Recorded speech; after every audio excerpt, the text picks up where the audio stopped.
NLWN-TV presents the In the Dugout show with a look at today's Eau Claire Cavalier game. Now, join us as we get ready for baseball in the dugout. Good morning and welcome to Brunch at the Ballpark and the In the Dugout show. Rick Olson here in the NLWN-TV studios, and this morning we're getting ready to bring you the annual Billy Noss Memorial Game between the Eau Claire Cavaliers and the Eau Claire Bears. The Cavaliers are coming off a 5-3 loss to the Hudson River Rats back on May 18th in a non-league game, and then had the game scheduled for Wednesday against the Beef River Bullfrogs postponed due to wet field conditions. Meanwhile, the Bears are coming off a 9-2 loss to the Whitehall Whitetails on Wednesday. Now, both the Cavaliers and the Bears are members of the Chippewa River Baseball League. However, this is a non-league game to commemorate the life of Billy Noss, with a portion of the proceeds from today's game going to the Eau Claire Adult Special Olympics Agency 306. Now, coming up in this edition of In the Dugout, we'll take a look at today's matchup between the Cavs and the Bears. Then we'll get Cavalier manager Ryan Bemnister's perspective on today's game in The Ryan Bemnister Show. Following that, even though today's game is a non-league game, it would be a good idea to take a quick look around the Chippewa River Baseball League to see where things stand. Then we'll bring you a short feature about Billy Noss and his impact on the sports scene in Eau Claire. Finally, we'll bring you all the play-by-play action of today's game from historic Carson Park in Eau Claire. So, it's time to get ready for some baseball action, and we'll do just that coming up right after this brief timeout. You're tuned to In the Dugout on NLWN-TV.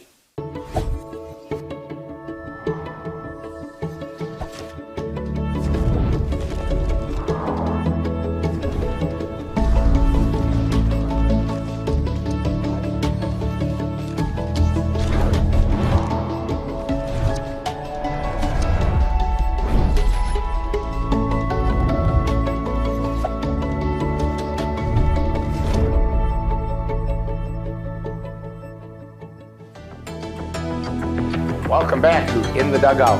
Very shortly, the Eau Claire Cavaliers will take on the Eau Claire Bears in the annual Billy Noss Memorial Game from Carson Park in Eau Claire.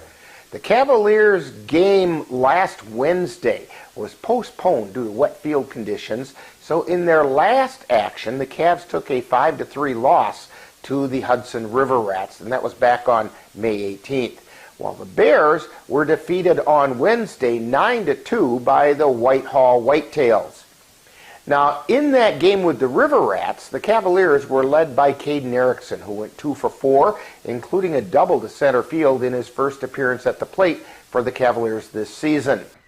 And he hits a hard shot out into left center field, diving for it, can't get it. It's going to roll out to the fence. Erickson's going to check in at second base with a double, and that's the way to start your season for the Cavaliers, Caden Erickson.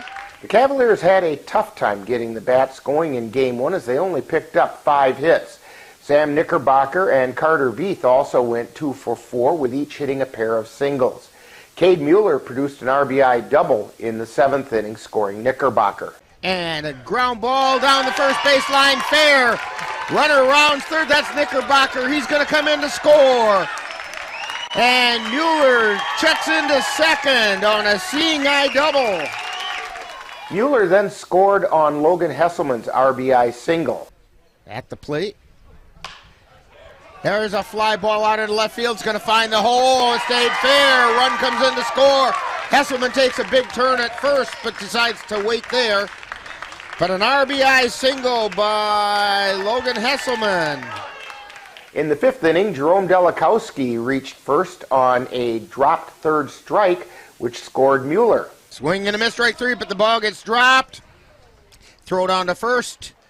And Delikowski safe, and a run comes in to score. Logan Von Berg dropped the throw, and Delikowski beat it out. Yeah, they took it a little relax there.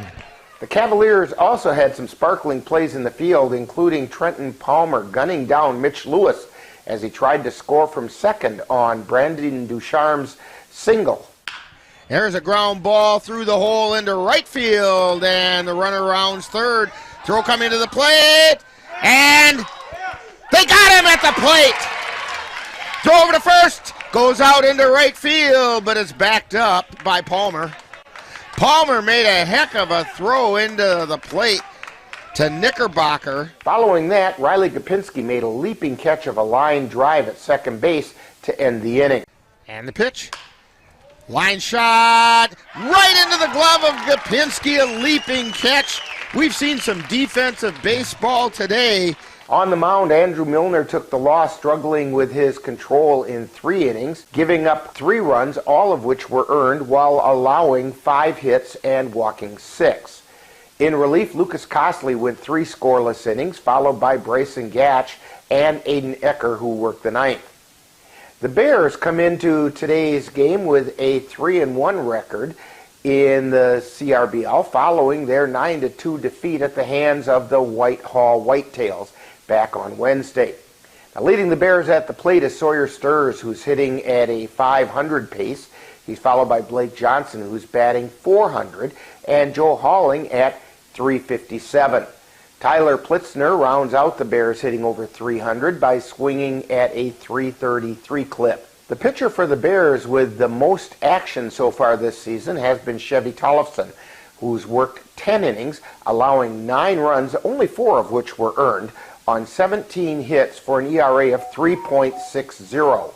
Tyler Gray has worked 9 innings and has yet to give up an earned run. Now, the Cavaliers are currently being led at the plate by Sam Knickerbocker, who's hitting at a .400 pace. He's followed by both Brayton Tillman and Logan Hesselman, who are each hitting .375. In limited appearances, Carter Veith is hitting .429, and Caden Erickson is swinging the bat for a .500 average. The leading pitcher thus far for the Cavaliers is Andrew Milner, who has a 1-1 record with a 3.60 ERA and a no-hitter. Eli Rathke is right behind with a 1-1 record and an ERA of 4.50. Lucas Cosley is currently sporting the lowest Cavalier ERA at 1.35 and is averaging around 1.5 strikeouts per inning pitched. Now, coming up next, following this timeout, we'll get manager Ryan Bemnister's perspective as we chat with him on The Ryan Bemnister Show. You're tuned to In the Dugout on NLWN-TV. Hi, I'm Ryan Blaney, a third-generation race car driver, and we dedicate a lot of our time to going as fast as possible. But when my grandpa was diagnosed with Alzheimer's, it was a very unexpected bump in the road for us. It's important to notice if older family members are acting differently, experiencing problems with their memory, or having trouble with routine tasks. Early detection of Alzheimer's can give your family time to explore support services, make a plan for the future, and access available treatments. If you or your family are noticing changes, it could be Alzheimer's. Talk about seeing a doctor together. The Goat Coffee House on Water Street in Eau Claire presents The Ryan Bemnister Show, where Cavalier manager Ryan Bemnister gives us his perspective on today's game. And now, The Ryan Bemnister Show. Today we're at the Goat Coffee House on Water Street and talking with Cavalier manager Ryan Bemnister. And Ryan, today the Cavaliers are going to take on the Eau Claire Bears in the annual Billy Noss Memorial Game. But before we get to talk about today's game, the Cavs are coming off a rainout last Wednesday and a non-league loss to the Hudson River Rats back on Sunday the 18th. Your comments about that game with Hudson?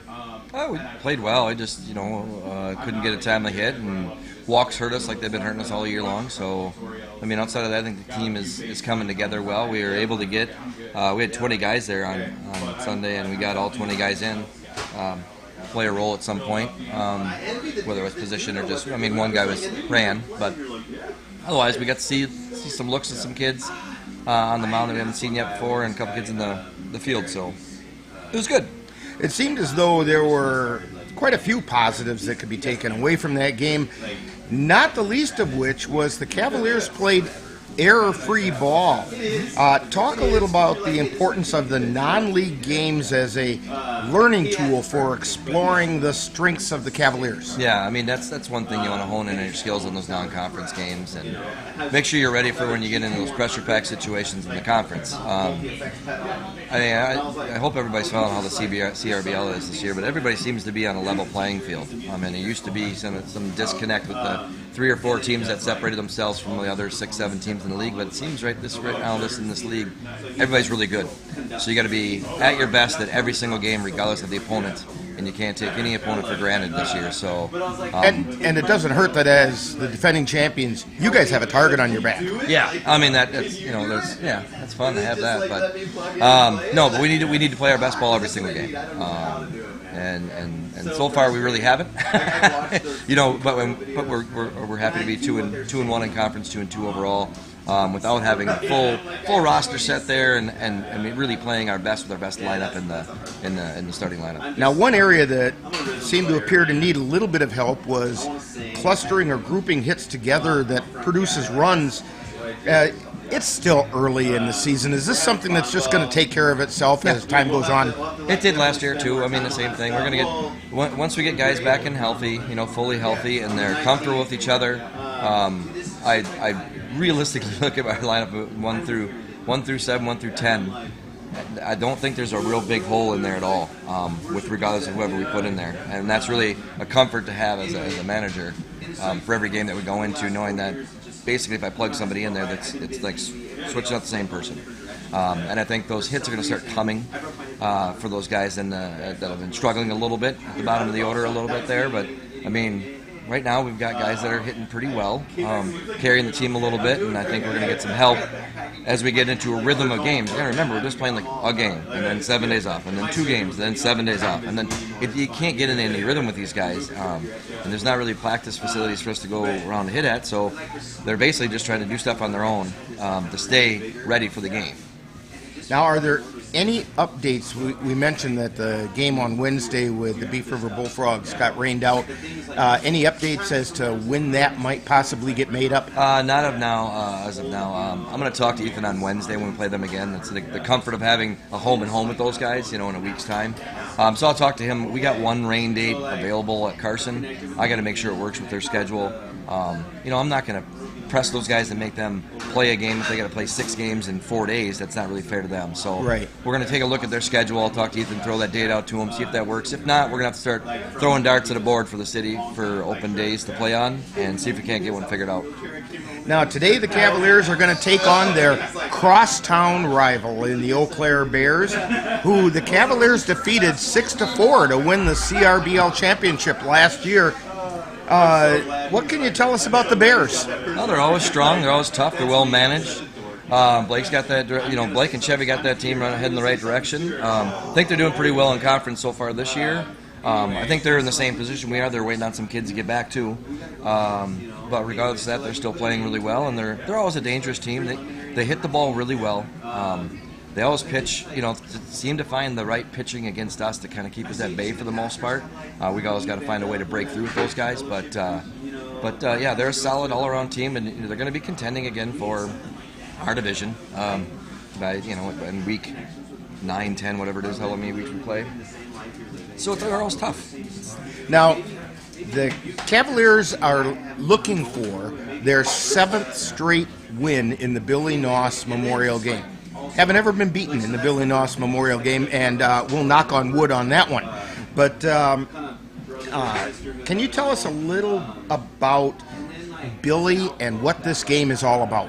Well, Billy means a lot to the Cavs and lots of Eau Claire just organizations, to be honest with you. I mean, him and Dave Hansen used to drive around to everything that went on in Eau Claire, and he'd wear his little police vest around and patrol and help out, and he always used to chase down balls at Carson there for the Cavalier games, and it's kind of near and dear to the hearts of, the Cavalier fans and the Bear fans and guys like that have been around a long time. So, I mean, Billy meant a lot to the city, and I really hope people show up for this game and kind of recognize him again, and, just for everything he did. He was always around doing something, and like I always tell everybody, I was a young kid getting chased by Billy at the Cavalier games, getting balls taken away from me. So, it's always cool to have this game be played on Memorial Day, and You know, it's wonderful to win every single year. You know, it's not it's not possible for you to continue to win every single game. You know what I mean? It's always going to be, and it's been more competitive in the last couple of years here. So as long as it's a really competitive game, and this game means a lot to both teams, and you know, they just want to put a good quality product out on the field for everybody to watch on that day, and hopefully we come out on top. Well, our broadcast partner Dan talks about how he used to get chased by Billy with foul balls when he was a kid, and he never got away with one. Billy always got him. Well, Billy never he never quit. I'd say that. He chased people practically down to what was at that time the Dairy Queen. Yep. Oh yeah. You'd run out of steam well before he would. All right, so who's getting the call to the mound today? We're going to go with Andrew. That's how we kind of set up with last weekend, and with Hudson having him throw. We didn't want him to throw too many pitches. We built that 70-80 range, which is what he did. You know, unfortunately, he didn't have a good outing there per se, but you know, partially not his fault. He just, you know, just one of those things.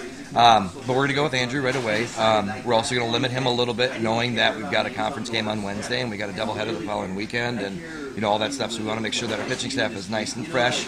So it might be one of these things where each guy's going to go out and throw 50 or 60 pitches, and every time through the order, every time and a half through the order, we give these guys a new look, kind of keep them on their toes a little bit. And again, because of that rain out, now we're sitting with a couple of guys that haven't thrown in 2 weeks. You know, so we really need to get them out on the field and get them throwing a little bit. So, well, good luck on today's game. Hopefully, the Cavaliers can keep the success going in the Billy Noss Memorial Game and also raise some money for the Special Olympics. Yes, 100%. Please come out and support that. You've been tuned to the Ryan Bempnister Show, presented by the Goat Coffee House on Water Street in Eau Claire, with Cavalier manager Ryan Bempnister's outlook on today's game. Stay tuned. More of In the Dugout is coming right up. We come from a long line of farmers, and there's a sense of pride, but there's also a significant amount of pressure. Farmers have to take care of their physical and their mental health, because what's a farm without a farmer? Watching the sun come up, that's my time. I can have a cup of coffee, and every day's a new opportunity. That's cool. Your hand's gotten so cool. Yeah. Don't forget to check in on yourself. Love, your mind. Welcome back to In the Dugout. We're getting ready to bring you all the action of today's Billy Noss Memorial Game between the Eau Claire Cavaliers and the Eau Claire Bears. Now, there were 3 games scheduled in the Chippewa River Baseball League last Wednesday, but Mother Nature had some other ideas. The Cavaliers game with the Beef River Bullfrogs, as well as the Osseo Merchants visiting the Augusta Athletics, were both postponed due to wet field conditions. The Whitehall Whitetails did face off against the Eau Claire Bears, with the Whitetails coming out on top 9-2. Now that leaves the CRBL standings as follows. In the North Division, in first place at 3-0 are the Cadott Red Sox. Just percentage points behind at 4-1 are the Chippewa Falls Lumberjacks. Third through 5th place are separated by mere percentage points, with the Jim Falls Sturgeons in 3rd, the Bloomer Woodticks in 4th, and the Tilden Tigers in 5th. In the South Division, the Whitehall Whitetails have moved into a first place tie with the Eau Claire Bears, with each at 3-1. In 3rd place, and just a half a game back, are the Cavaliers at 2-1. In 4th place at 2-3 are the Osseo Merchants, who are 1.5 games back, while the 0-1 Beef River Bullfrogs are in 5th, 1.5 games out, and the 0-3 Augusta Athletics are in 6th at 2.5 games back. Now, the CRBL is officially taking this Memorial Day weekend off so families can spend time together in recognition of the holiday. Now that means the Cavaliers facing the Bears in the Billy Noss Memorial Game is the only action involving CRBL teams this holiday weekend.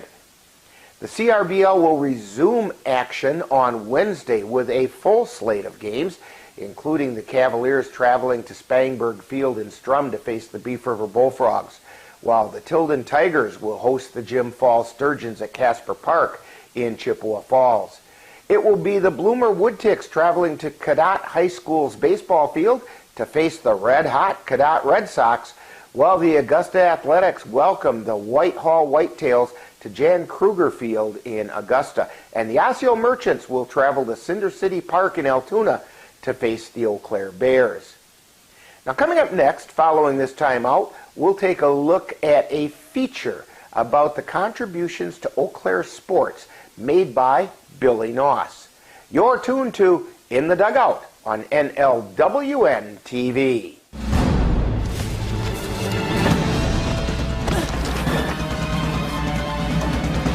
Even the mighty might not see it coming.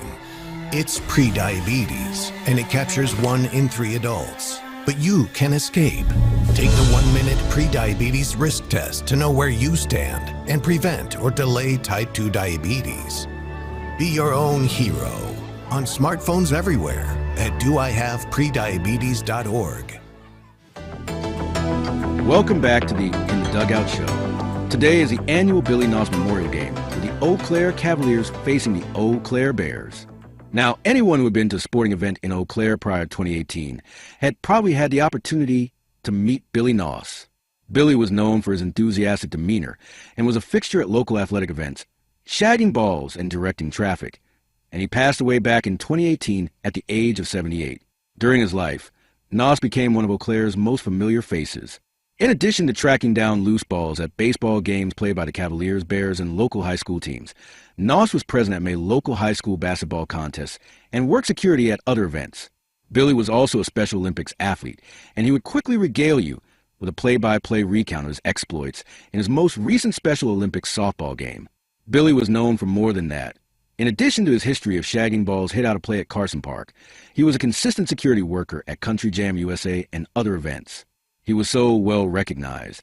He received an honorary lieutenant designation and assistant director of public relations at Carson Park. Especially for emergency services, he has such a good, pure heart, and the reason he helps out is just because of the service community. He just wants to be there and help people, and that's what really drives his motive behind being here and really helping out all the time when we have community events. So, for that reason, Billy, I've got something here that I want to read to you, okay?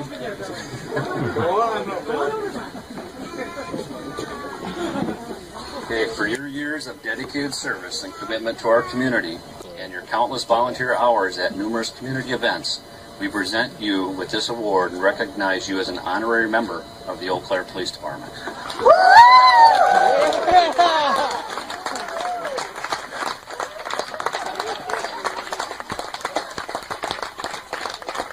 That's not it. We got one more thing. What's the one thing that you've always wanted? A badge!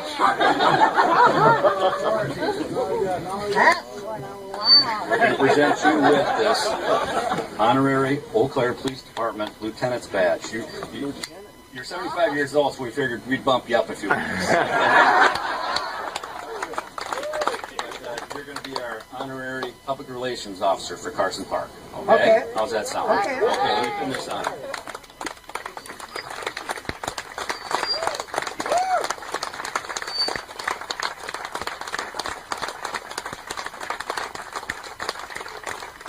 There we go, it's official. Thank you.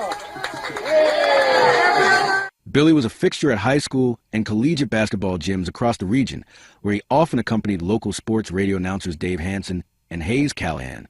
After Billy's passing in 2018, the Cavaliers and the Eau Claire Bears teamed up to create the annual Billy Noss Memorial Baseball Game.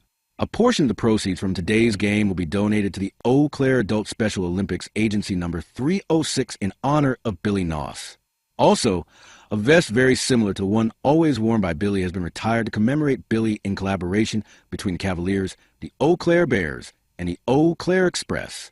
Now stay tuned, as more of In the Dugout is coming up right after this timeout. You quit smoking and thought, that's that. But here's the thing about lung cancer. By the time you see the symptoms, it could be too late. But now, there's a new scan that can detect lung cancer early, when it's more curable. If you smoked, get scanned. Talk to your doctor or learn more at savedbythescan.org. Welcome back to In the Dugout. Today the Cavaliers will take on the Eau Claire Bears in the annual Billy Noss Memorial Game. Even though today's game is officially a non-league game, this is a good test for the Cavaliers, as the Bears are currently ahead of them in the standings in the CRBL South. In addition, the Cavaliers have defeated the Bears in 6 straight Billy Noss Memorial games, and they'd like to shoot for lucky number 7 today. Now the Bears, on the other hand, would like to bounce back following their 9-2 loss to the Whitehall Whitetails on Wednesday. In addition, a portion of the proceeds from today's Billy Noss Memorial Game will go to the Eau Claire Adult Special Olympics Agency 306. So, it's time to get ready for some baseball action, and we'll have all of it for you right here on NLWN-TV. Now, in just a moment, I'll be joining the rest of our broadcast crew at historic Carson Park in Eau Claire as we get ready to bring you the Billy Noss Memorial Game between the Eau Claire Cavaliers and the Eau Claire Bears. That's coming up next. You've been tuned to In the Dugout on NLWN-TV.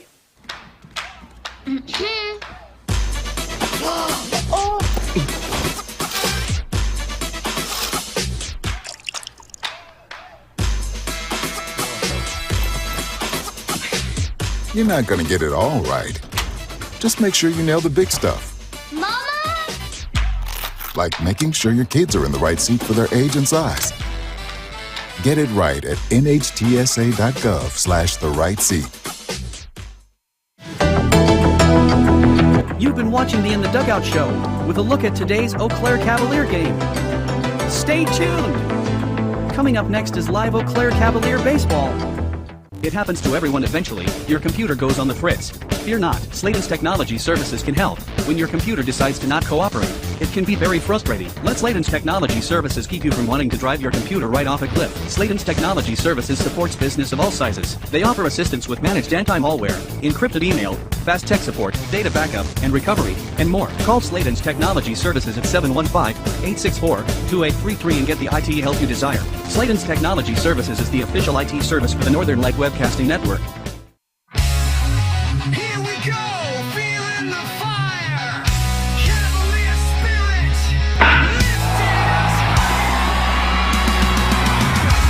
NLWN-TV proudly presents Eau Claire Cavalier Baseball. Follow the Cavaliers as they defend their Chippewa River Baseball League title. Under the lights where legends are born, diamond warriors with heart that's worn, uniform shining, proud on the field, a title to defend, a promise revealed. Cavalier champions, hear the crowd roar, defending our title, we're hungry for more. So now, let's go out to the ballpark in today's Eau Claire Cavalier baseball game. With victory in sight and a future so bright, together we rise, Cavalier spirit in flight.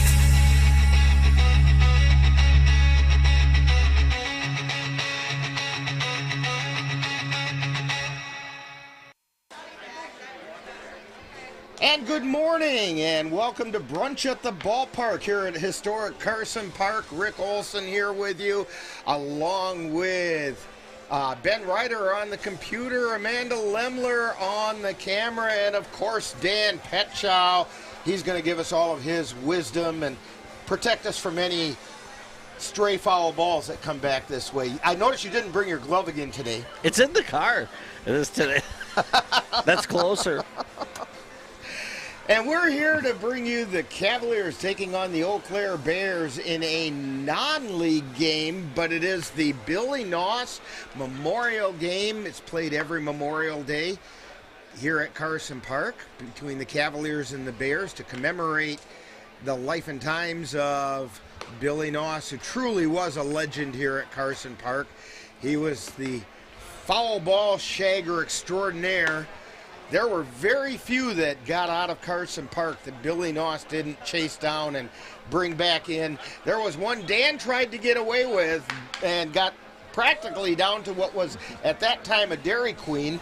And how did that go for you, Dan? Yeah, I was wrong. I didn't get that ball. Yeah, Billy never missed a ball, and they all came back to the stadium. Now, some of the proceeds for today's game go to the the Eau Claire Adult Special Olympics Agency number 306. And we see a few of them coming out on the field.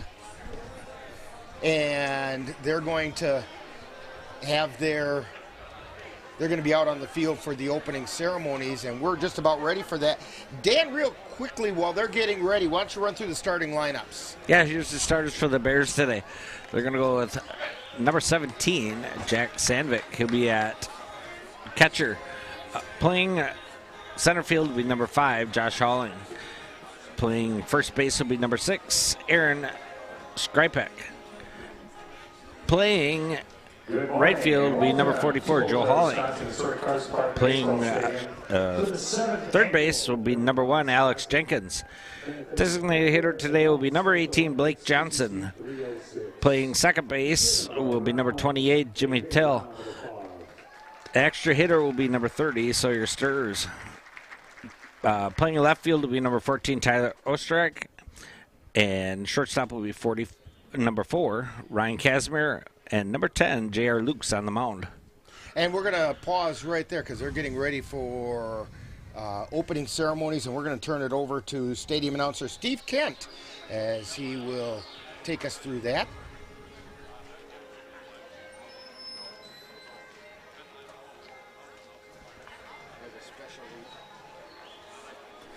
As the Special Olympians are getting their pictures taken.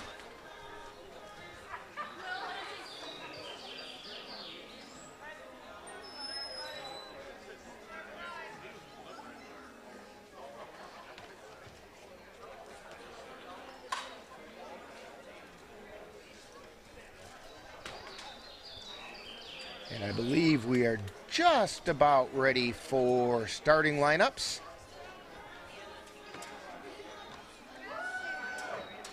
Cavalier Vice President and one of the original Cavalier members, Randy Millis, coming out and greeting them. And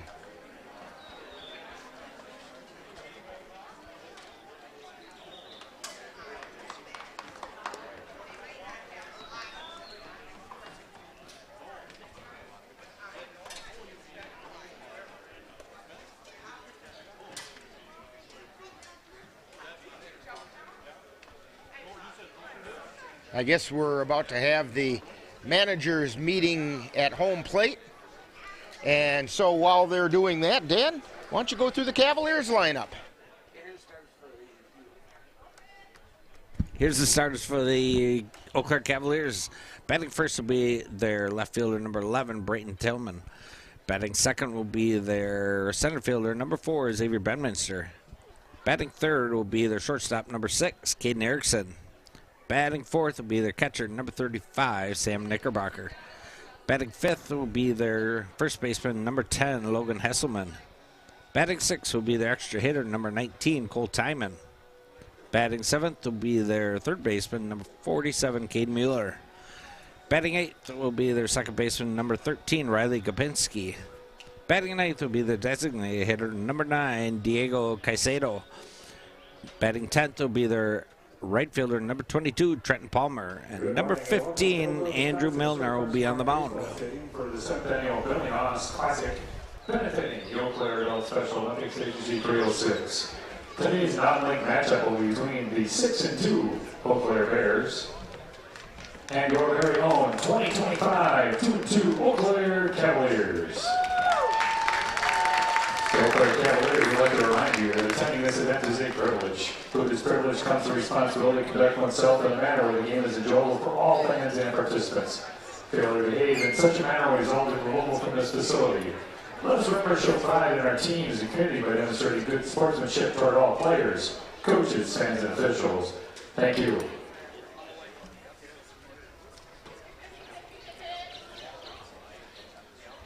Foul balls are the property of the Eau Claire Cavaliers Baseball Club. Please return all foul balls to the souvenir stand located on the third baseline, or receive a $1 token good for use at the souvenir stand.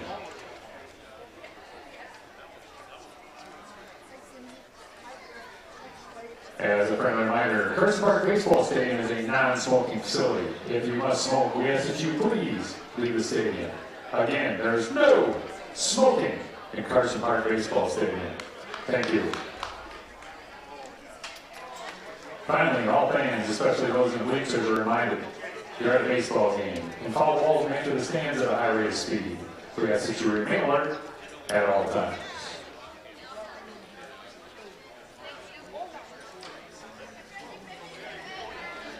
Today's Billy Noss, Eau Claire Health Special Olympics Agency 306 starting lineups, beginning with the Eau Claire Bears.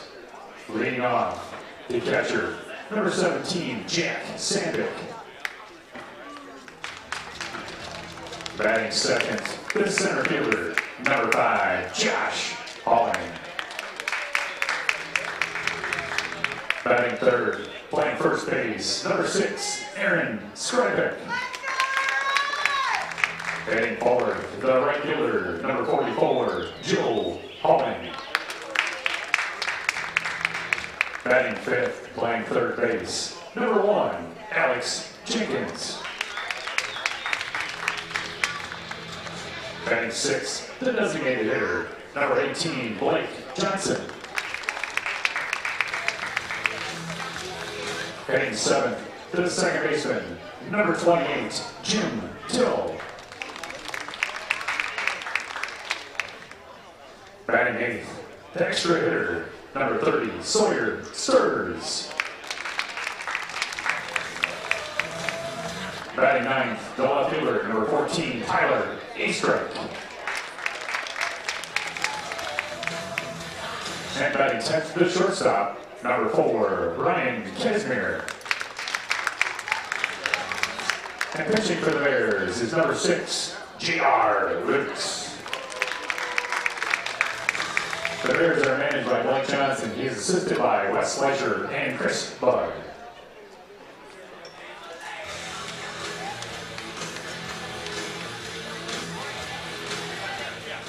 Now the Billy Noss Eau Claire Health Special Olympics Agency 306 starting lineup for the Eau Claire Cavaliers.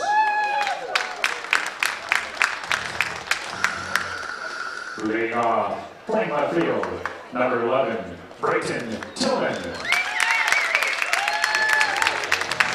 Batting second, the center fielder, number 4, Xavier Bannister. Hitting third and playing shortstop, number 6, Caden Erickson. Batting cleanup, the catcher, number 35, Sam Knickerbocker. Batting fifth and playing first base, number 10, Logan Hasselman. Hitting sixth, the extra hitter, number 19, Cole Tyman. Hitting seventh, the third baseman, number 47, Cade Mueller.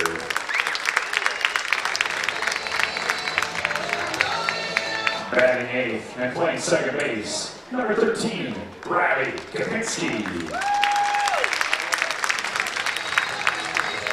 Batting ninth, the designated hitter, number 9, Diego Casito. Batting 10th, the right fielder, number 22, Trenton Palmer. And pitching for the Cavaliers, number 15, Andrew Miller. The Cavaliers are managed by the Coffee Goats, Ryan Bedminster, and he's assisted by Flying Ryan Meyer and the Rhino, Ryan Page. Let's give a warm welcome to the officials for today's game. On the bases, Mr. Larry Turcotte. And behind home plate, Sir Richard Smith.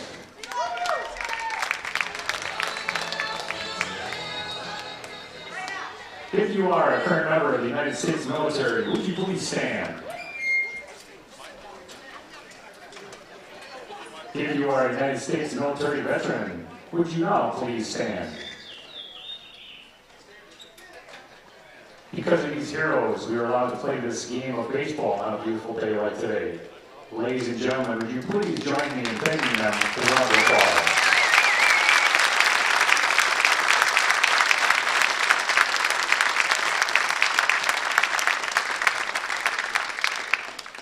And now in their honor, would you help me recite the Pledge of Allegiance? I pledge allegiance to the flag of the United States of America and to the republic for which it stands, one nation, under God, indivisible, with liberty and justice for all. Now, would you please remain standing, remove your hats, and honor America for the singing of our national anthem by Miss Katie Gravett.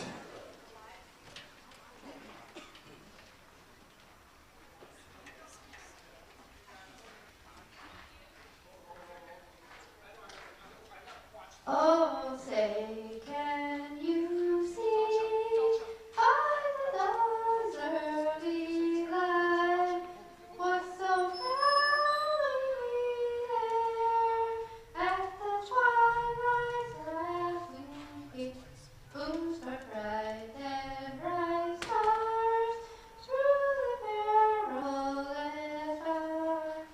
Oh, the work has begun. Where's the gathered breeze streaming, and the rocket's whistling, but was bursting in there, getting through the cloud. Never flag was still there. Oh, take our dance, our spangled and merry way. For the land of the free and the home of the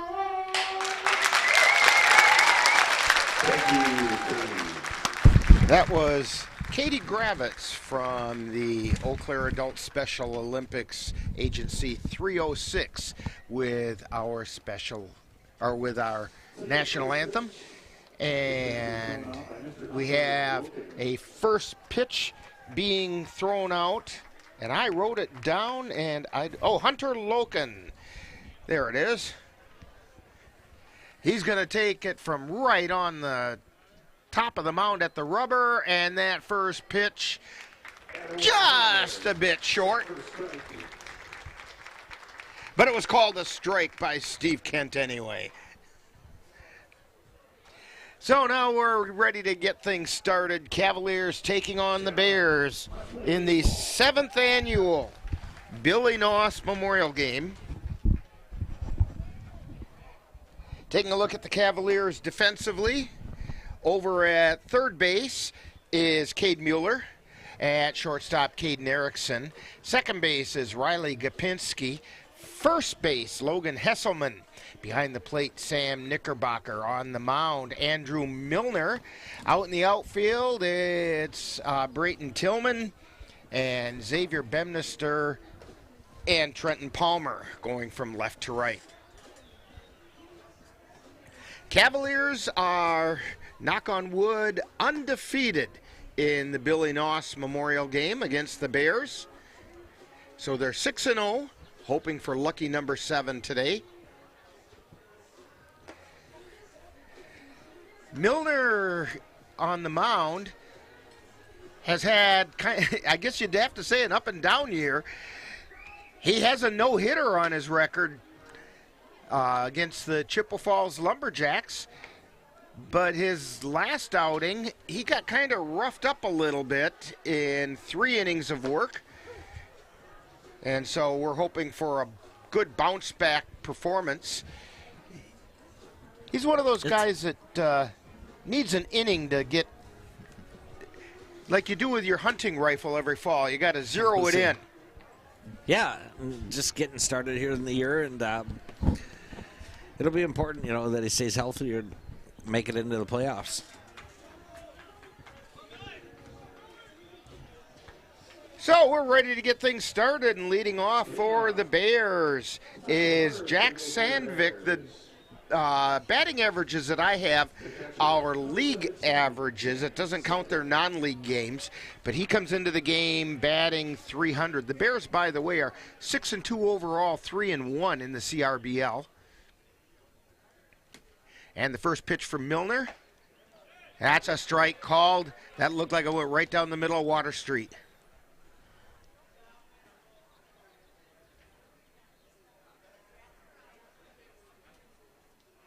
Milner goes into his motion and delivers. Check swing foul. And the count is 0-2.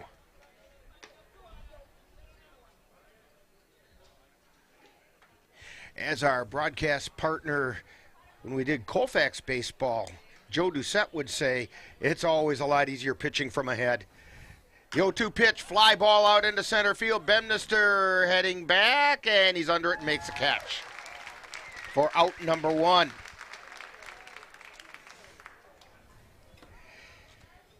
That's going to bring up Josh Holling. He has pretty limited appearances. He's only got 1 at bat. So he is currently sporting a 1,000 batting average. Yeah. Time to quit. While you're ahead, right? That one's high and tight for a ball. On this Memorial Day, high and tight is the right term, right? That's right. It's a military haircut. There's a fly ball out into center field. Bemnister ranging back. He's under it, and he makes a catch.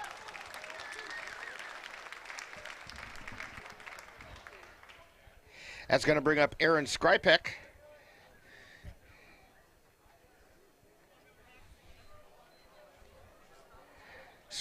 Skripek looking for his first hit as a Bear. At least he doesn't have one in league play yet. Technically, this is not a league game. And that's a strike called. Curveball had Skripek fooled. Came over and got the inside corner. Milner fires. Ground ball over towards second, picked up by Gapinski. No, it goes between his legs, and that's going to be an error on Gapinski. Yeah, took his eye off it just for a second to make that turn, and it went through. Yeah, I think he wanted to make the play before he had the ball. That's going to bring up Joe Holling. Comes into the game batting .357.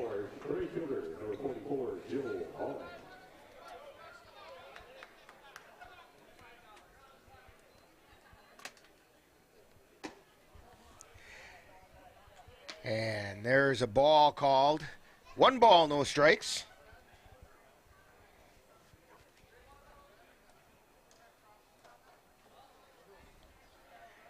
And that pitch is outside.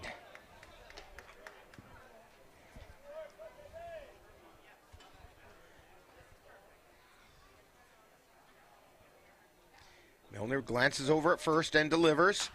Pop foul out of play on the right side. Ball brought to you by Madison Street Auto Body. Located at 430 East Madison Street in Eau Claire. Aaron Skripek on first. Takes his lead. Milner at the belt. And he delivers. Foul back into the net. 2 balls, 2 strikes.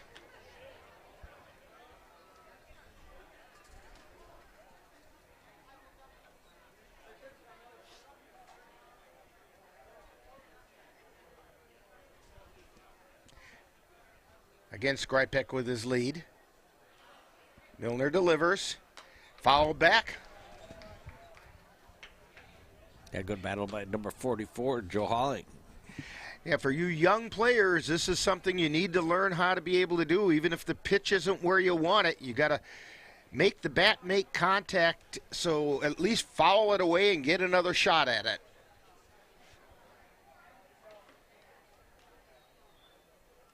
And the pitch. Strike 3 called over the inside corner. Holling didn't like that one. But the Bears go down, no runs, no hits. There was 1 Cavalier error and 1 man left on base. We've played a half inning, and it's the Bears, nothing Cavs, coming to bat on NLWN-TV. The roar of our engines, the pump of our heartbeats, the pedal to our metal. The sparks that ignite us, the pistons that push us, the passions that drive us, on the roads that unite us. Napa has America's largest network of parts and care, here to be the fuel that keeps you firing on all cylinders. Visit either of Eau Claire's 2 locally owned Napa Auto Parts stores on Highway 93 or North Claremont Avenue. Honey, the kids are antsy. What can we do that will keep all of us entertained and won't break the bank? How about we take them to the Cavaliers game? Tickets are inexpensive, there's popcorn, hot dogs, and other baseball treats, and great baseball action. That's right, Eau Claire Cavalier Baseball, your best choice for affordable family entertainment. Check out the schedule at www.eauclaircavaliers.org. And we're back here at Carson Park, heading into the bottom of the first inning. Taking a look at the Bears defensively, they've got Jenkins over at third, Casimir at short, Till at second, Skripek at first, Sandvik behind the plate. J.R. Luke's on the mound. Out in the outfield, it's Ace Strike, Josh Holling in center field, Joe Holling in right field. Due up for the Cavaliers in the bottom of the first is Brayton Tillman, Xavier Bemnister, and Caden Erickson.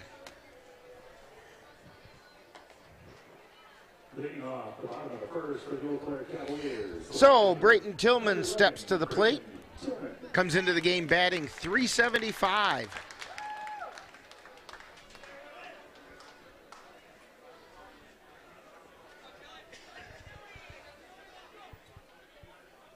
J.R. Luke starts his motion and delivers. It's outside for a ball.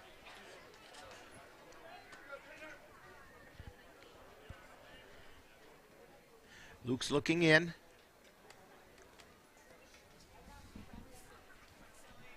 And his pitch. That's a strike called on the outside corner. Dick Smith is not afraid to award the black, is he, Dan? Yeah, he always likes those edges. Batter's got to be ready for that today. Swing and a miss, strike two. Tillman swung right through that one. 1 ball and 2 strikes. And the 1-2 pitch. There's a line shot out into right field for a base hit. Tillman rounds first. He's going to hold there. Yeah, sharply hit ball there by Brayton Tillman. Good contact. Again, the rule of thumb is put it in play and good things happen. Yeah. Just like that. That's going to bring up Xavier Bemnister.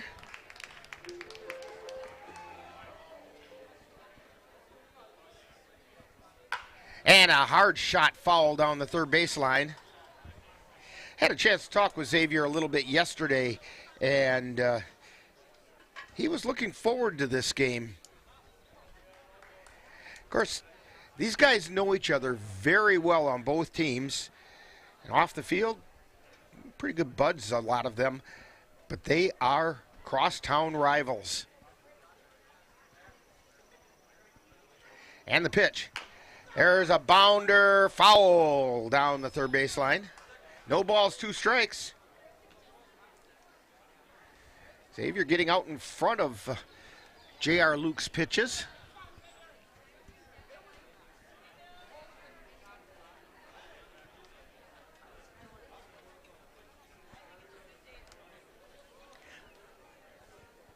Luke's peeks at first and delivers. There's a ground ball over to third. Throw to second for 1. Throw to first, and he's safe at first.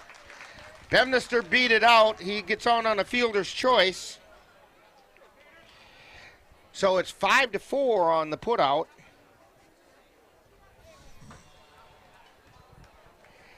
And Bemnister's on first. And it's going to bring up Caden Erickson with 1 down. Erickson has limited at bats so far this season, but he's batting .500. He's 2 for 4.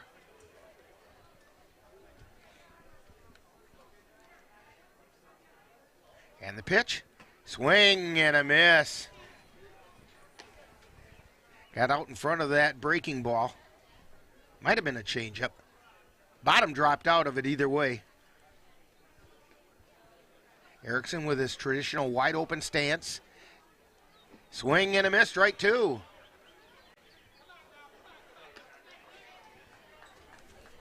Yeah, watch for something probably right back there again.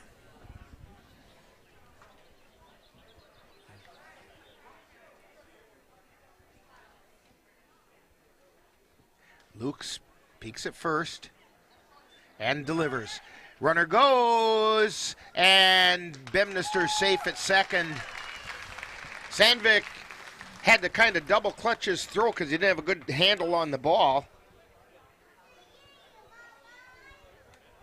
So Bemnister's on second. 1 ball and 2 strikes to Erickson.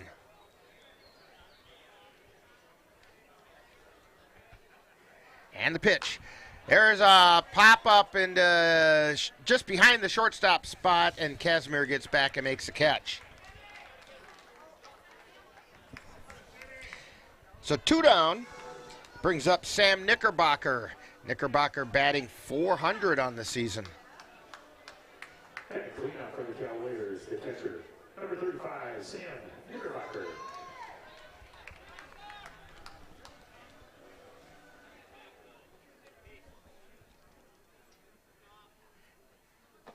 And there's a strike on the outside corner. Knickerbocker, the southpaw. Pretty rare breed, a left-handed catcher.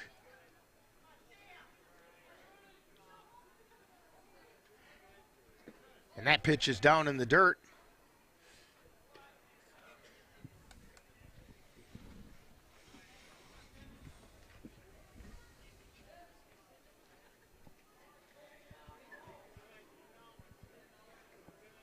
Lukes delivers.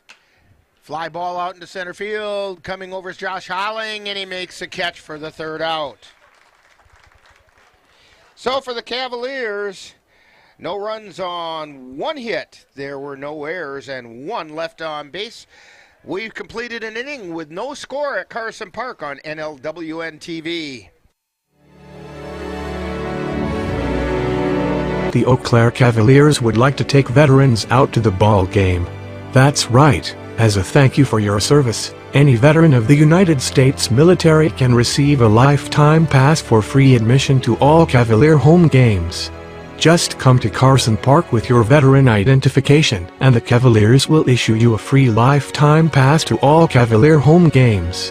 That's just the Cavaliers' way of saying thank you for your service. Menominee Eye and Optical can help you see the world for the beautiful place it is. Doctors Nicholas and Marianne Comro provide comprehensive and emergency eye care for all, including pediatric and special needs patients. Whether it's examination for glasses to cataract or LASIK care, or diagnosis and management of macular degeneration, and so much more. In addition, Menominee Eye and Optical's experienced opticians will help guide you to the highest quality eyewear for the best value. That's Menominee Eye and Optical, 520 Wilson Avenue in Menominee, where they specialize in quality personalized care for you and your family. Heading into the 2nd inning here at Carson Park. Due up for the Eau Claire Bears, Alex Jenkins, Blake Johnson, and Jim Till.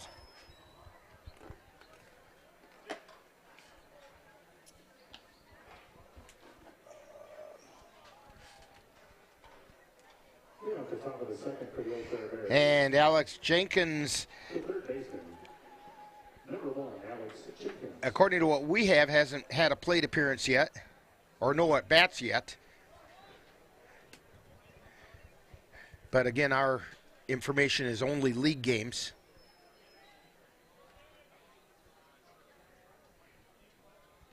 Milner delivers, and it's a strike on the outside corner.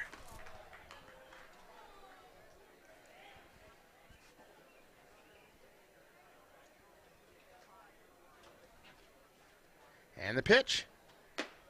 That's a little bit high.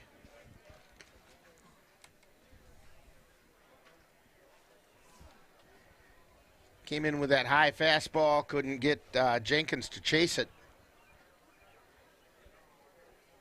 And the pitch. That's inside. 2 balls and a strike.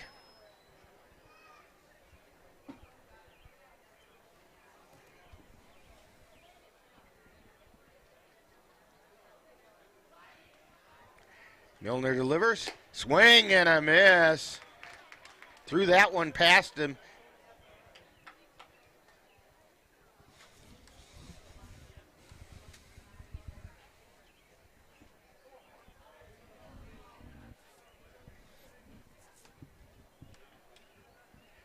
And the pitch. That missed inside. Count goes full to Jenkins.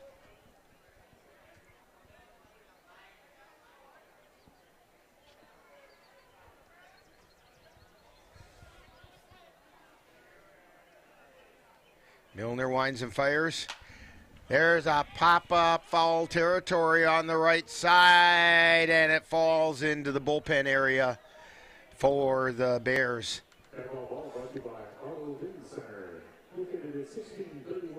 So the count holds at 3-2. Hasselman was giving it a shake, but he kind of ran out of room over there.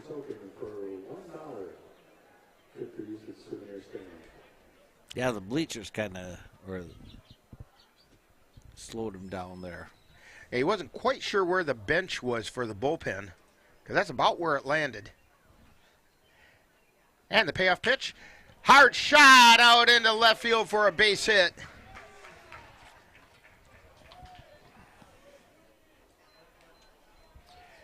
Just out of the reach of Erickson at shortstop.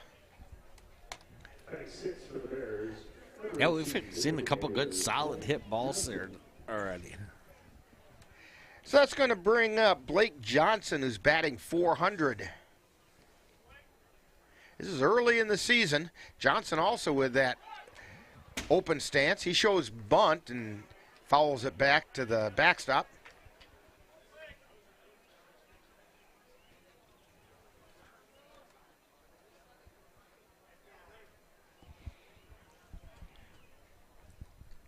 Johnson, the designated hitter. Showing bunt again. That's a little bit high. Snap throw to first. And he got back in behind the tag. That was pretty close. Yeah. Yeah, kind of do a sweep tag there at first and just got over top. And the pitch, he shows bunt again. He bounces that one. Knickerbocker throws it over to first, and the sacrifice is complete.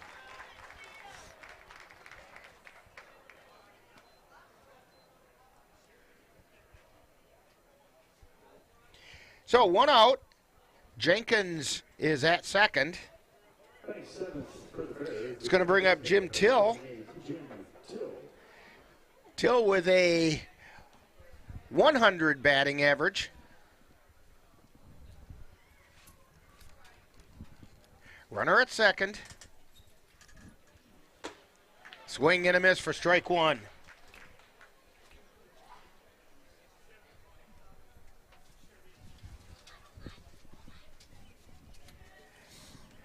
No balls and a strike.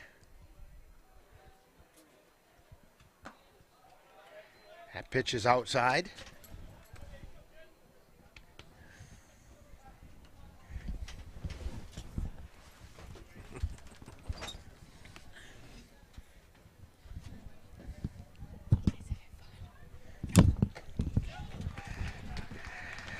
Yeah, that's called strike.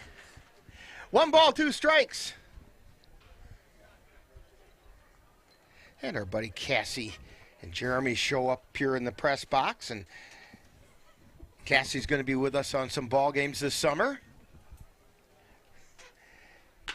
Ground balls through the hole into right field. Rounding third is Jenkins, and he's going to score. So it's an RBI single for Jim Till.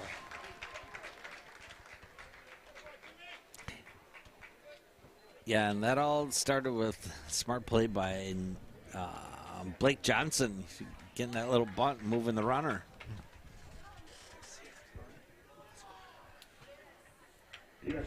So that's going to bring up Sawyer Sturz, who's the extra hitter, batting .500. It's awfully early in the season. I see those inflated batting averages. There's a strike called.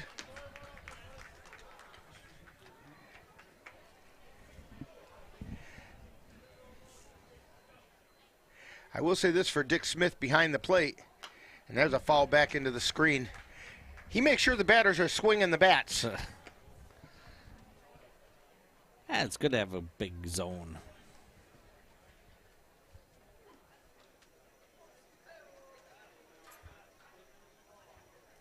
And the pitch. Bluff throw down to first by Knickerbocker. It's 1 ball, 2 strikes.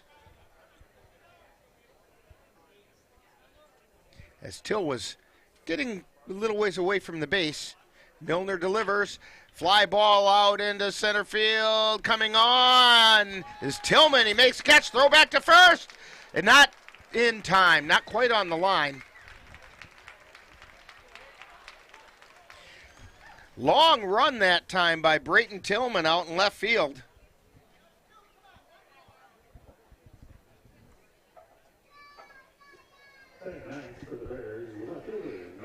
So that's going to bring up Taylor Astrike, the left fielder, with 2 down. 1 run in, 1 runner on, and there's a strike. That painted the stripe right down the middle of Water Street.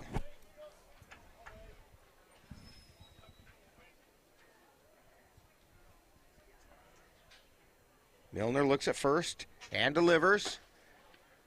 That one just missed outside. That was pretty close to where Dick Smith has been calling him.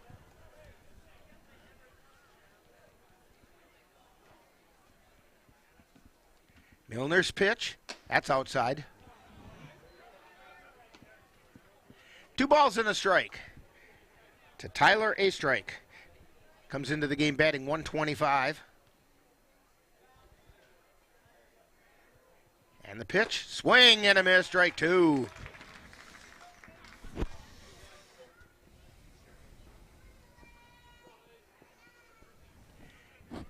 Milner looks over at first and delivers.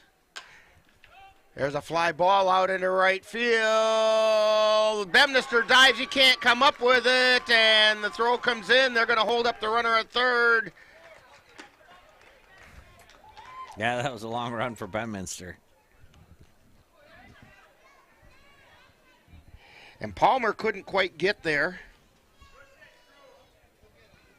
So Astrike gets a double. And it's going to bring up Ryan Kazmer. And he's playing shortstop today. Comes into the game batting 125.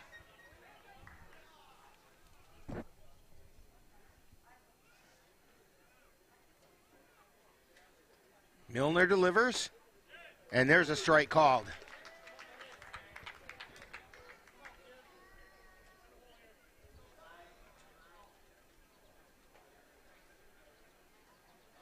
And the pitch, it's high and away for a ball.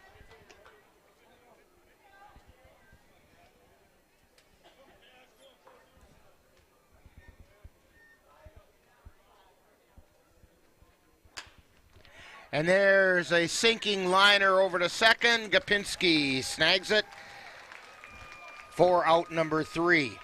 So for the for the Bears, 1 run on 3 hits. There were no errors, and 2 were left on base.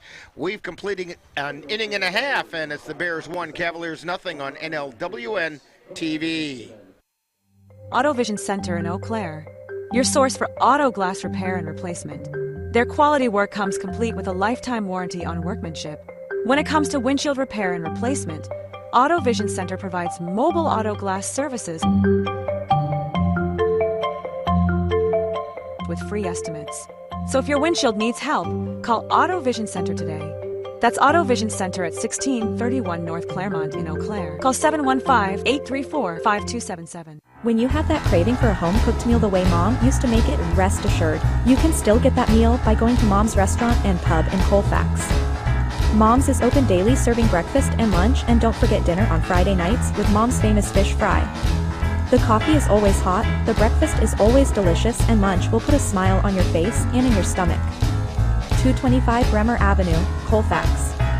Call 715-962-4617. That's Mom's Restaurant and Pub. We'll stay here. And we're coming into the bottom of the second inning. And I want to remind you that today's Cavalier baseball game is being brought to you by Menominee Eye and Optical with quality personalized care for you and your family. Your Napa Auto Parts store at 3580 Mall Drive in Eau Claire. Mom's Restaurant and Pub in Colfax. Comfort food the way Mom used to make it. Midwest Environmental Consultants, lawn care and soil testing experts for Western Wisconsin. AutoVision Center, windshield repair and replacement on North Claremont Avenue in Eau Claire. Slayton's Technology, the official IT provider of the Northern Light Webcasting Network, and the Chippewa Valley Museum, where you connect with your roots right here in Carson Park. Make sure you thank them for bringing you Cavalier baseball. And the first pitch is outside for ball one to Logan Hesselman, who's batting .375.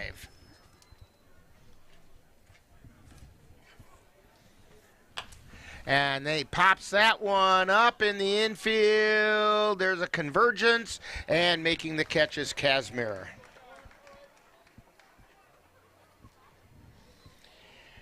That'll bring up the extra hitter for the Cavaliers, Cole Timon. Timon batting .333.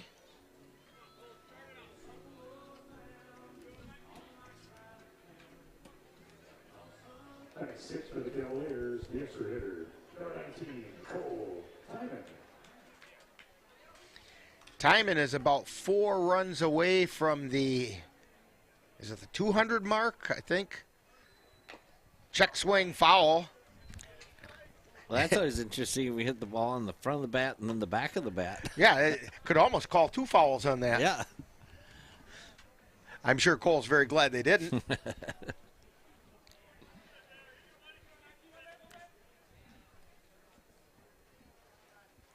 So the 0-1 pitch. Swung on him, fouled back into the screen. Action in the Eau Claire Bears bullpen. Can't see it on there, but. J.R. Luke's on the mound.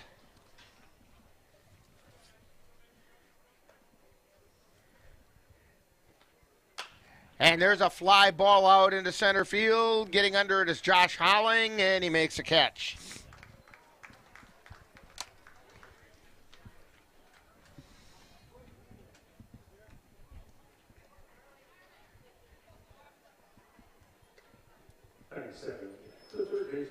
Looks like a single number. Yeah, I believe it's Josh Holling, but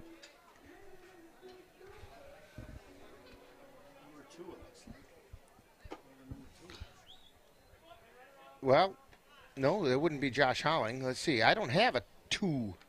Right. But I might. Ground ball foul down the third base line. 1 ball and 1 strike right now to Cade Mueller. Ryan Flock is wearing number 2.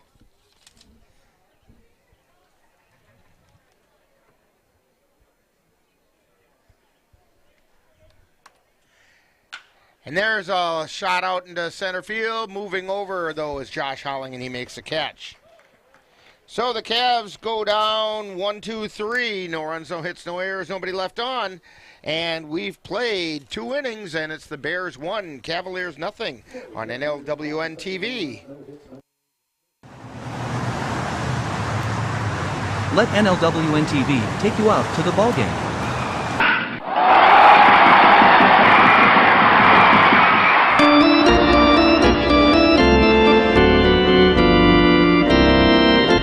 Our next broadcast will be on Wednesday, May 28th, when we will bring you the Cavaliers taking on the Beef River Bullfrogs from Spangberg Field in Strum, Wisconsin.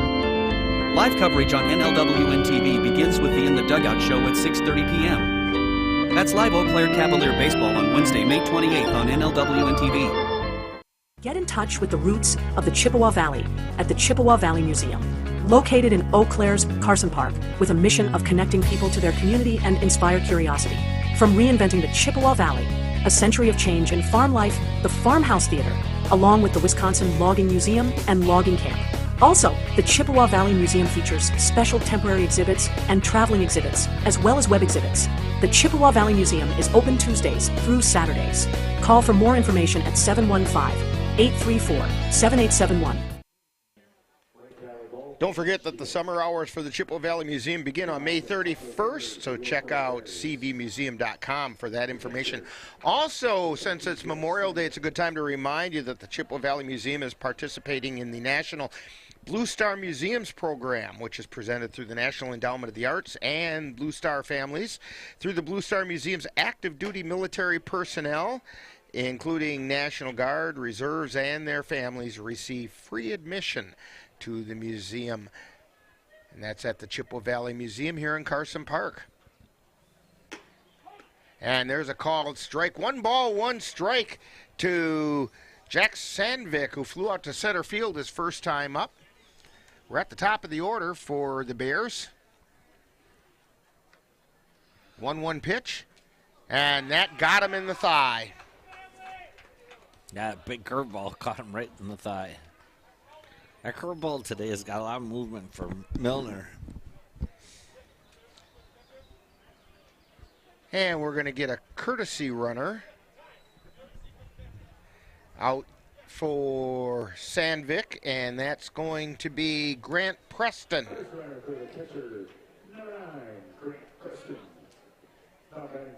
And that brings up Josh Holling. He also flew out to center field his first time up.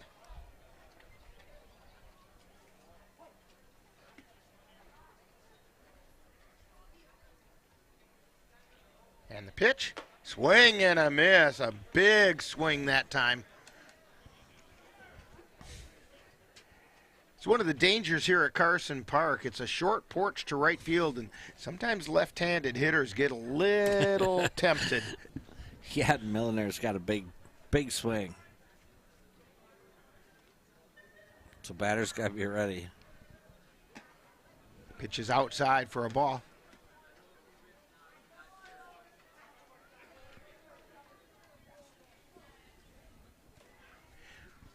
Cade Mueller creeping up a little over at third. Swing and a miss, strike 2.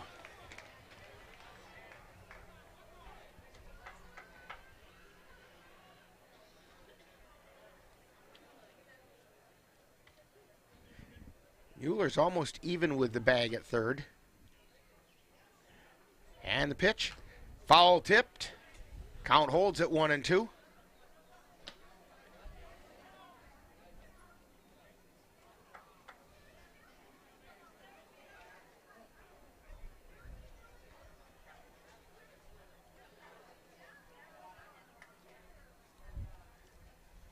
And Milner delivers.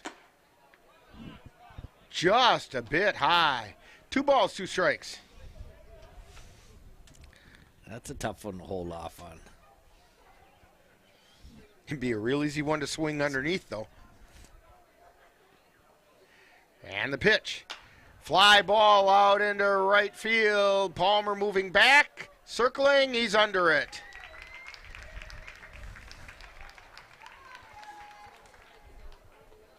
That's going to bring up Aaron Skripek. He got on an error his last time up.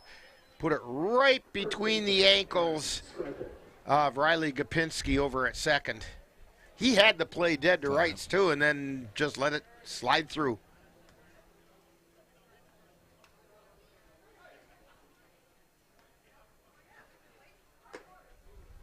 And that didn't miss by very much. Yeah, you know what? Milner pitches, the strike zone must get really tight because he doesn't miss by much. Knickerbocker thought he had it. And there's a strike called.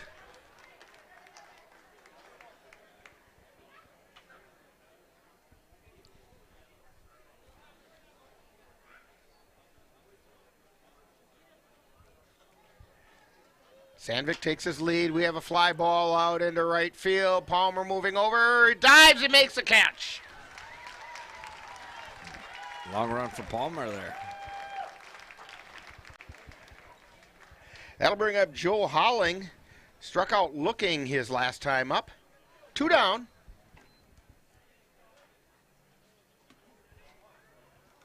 Right fielder, Joe Holland.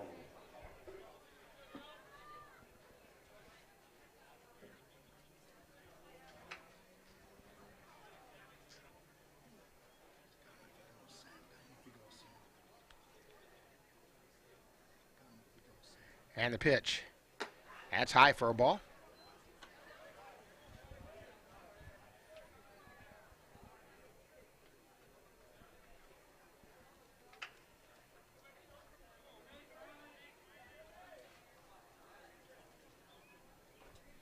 And the throw to first, they've got him picked off now. Throw to second, they chase him back toward first. Make the toss, and Milner makes the tag.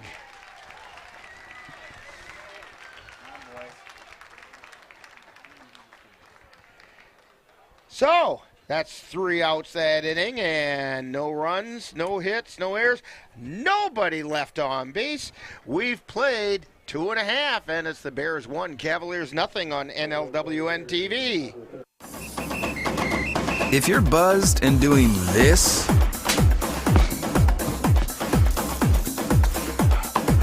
to make yourself feel okay to drive, ZWX.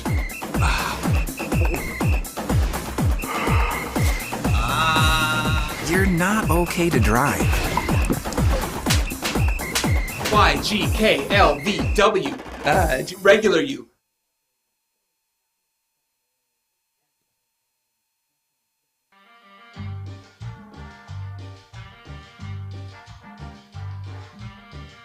Adding your own flavor to fashion comes with age. Okay, Dad, look at you. Yeah, welcome. Hi. Forgetting how to add doesn't. Finding it difficult to work with numbers may be a sign of Alzheimer's. Dad, are you okay? An early diagnosis can help improve the quality of life for your loved one. Learn the warning signs of Alzheimer's. Some things come with age, some others don't. Okay, we're back here and heading into the bottom half of the third inning. Due up for the Cavaliers, Riley Gopinski, Diego Casado, and Trenton Palmer.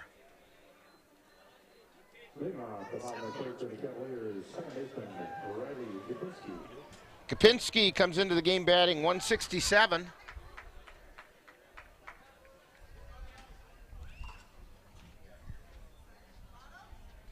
And the pitch. There's a strike called. Inside third of the plate.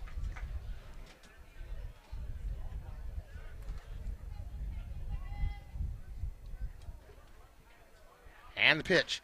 Ground ball over towards short. Scooped up there. Throw to first is in time.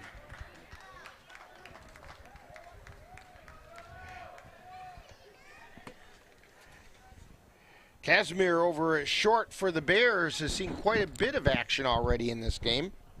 Yeah, good scoop by Casimir over there. It wasn't the greatest handle, but he has got a good arm. Of the 7 outs, he's responsible for 3 of them. Pitch is low and away for a ball. This is Diego Casado. It's the designated hitter, still looking for his first hit as a Cavalier. We did see last time he appeared for the Cavs. He's got pretty good speed if you can get him on base. There's a strike on the inside corner. Plus, it's another left-handed bat in the lineup. J.R. Lukes goes into his motion and delivers. That was inside, and they're saying it hit him. Just grazed the jersey. So Casado's at first. He had it tucked in, so he gets first base. If he wouldn't have it tucked in, he wouldn't get first base. That's good. Trenton Palmer comes to the plate, batting 0-0-0. He's still looking for his first hit. Throw over to first. Casado's back in.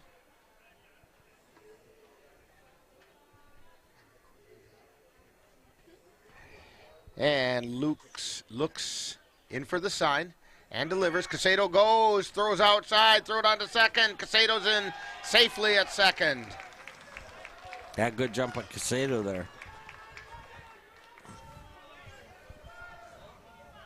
Throw was off a little bit. But I think he had it beat anyway. Yeah. So the Cavs have a runner in scoring position now. 1 ball, no strikes to Trenton Palmer. And the pitch. That was inside. 2-0.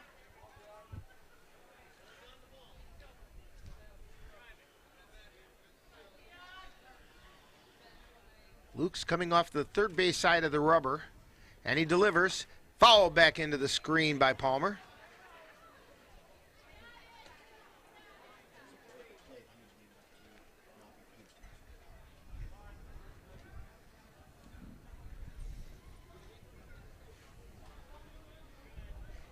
Luke's peeks over at second and now delivers. It's outside. 3 balls, 1 strike.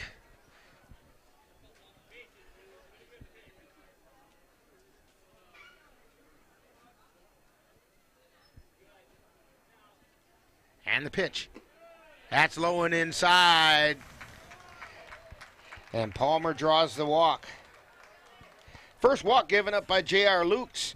Takes us back to the top of the order to Brayton Tillman, who singled to right his first time up. We're going to get a conference at the mound as Blake Johnson heads out there. And that's going to be it for J.R. Lukes. And we have coming into the lineup is Ryan Flock, and we'll get that all sorted out right after this timeout on NLWN-TV. The Eau Claire Cavaliers would like to take veterans out to the ball game. That's right. As a thank you for your service, any veteran of the United States military can receive a lifetime pass for free admission to all Cavalier home games. Just come to Carson Park with your veteran identification, and the Cavaliers will issue you a free lifetime pass to all Cavalier home games. That's just the Cavaliers' way of saying thank you for your service. Can't believe you're doing this alone. I've done it before. I remember. You threw your back out. How you holding up? Hand me that board. Nothing wrong with getting help. I'm good. I did it when Felicia left. I'll figure it out. I know you will, but you don't have to do it alone. That's all I'm saying. If I promise to look into it, will you drop it and help me build this fence? Now you need my help. It can be a real pain sometimes, you know that? Mm-hmm. If you or a veteran you know needs support, don't wait. Reach out. Find resources at va.gov/reach. New rump on the bump for the Bears is Ryan Flock. And as close as we can find, this is his first appearance on the mound.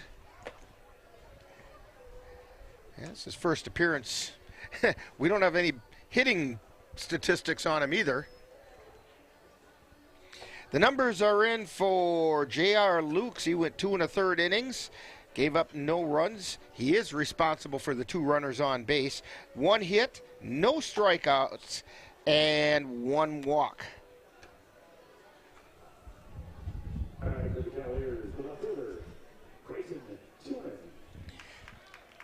So Brayton Tillman steps to the plate. As we mentioned, he singled his last time up.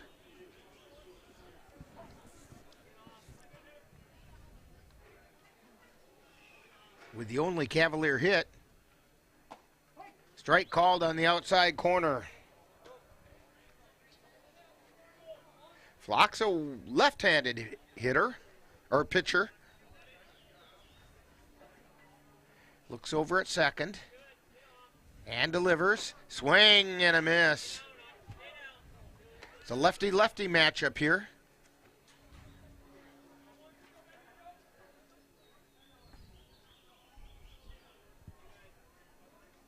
One out, 2 on for the Cavaliers.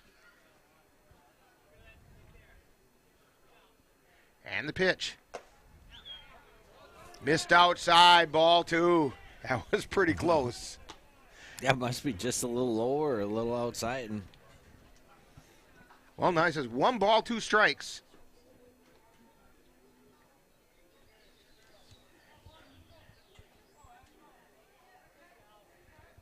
And the pitch. Runner goes, swing and a miss. Throw it on to second. It goes out into center field. Runner's going to come in and score. That's Casado coming in to score. Casado got a great jump from second.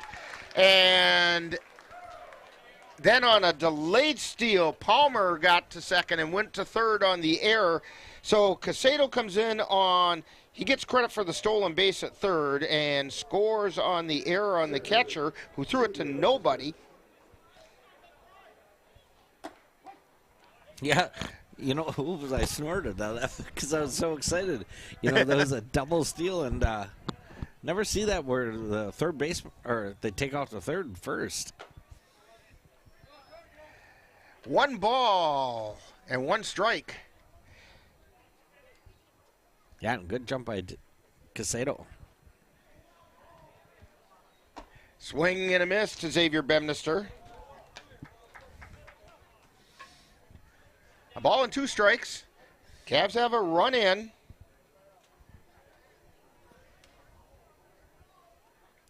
And the pitch outside. Sandvik tried to frame it that time. Dick Smith had none of that. Flock delivers. That one's fouled back into the screen. Rolled up to the press box just off to our right. Went out through the hole.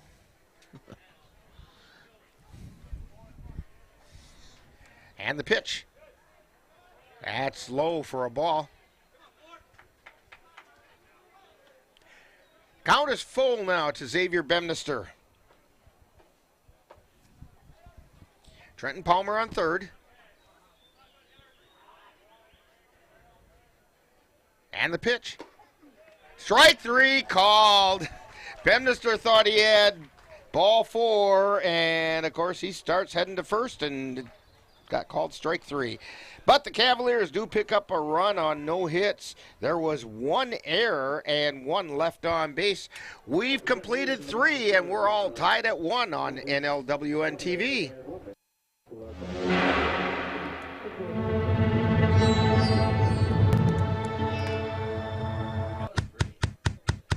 The double steal.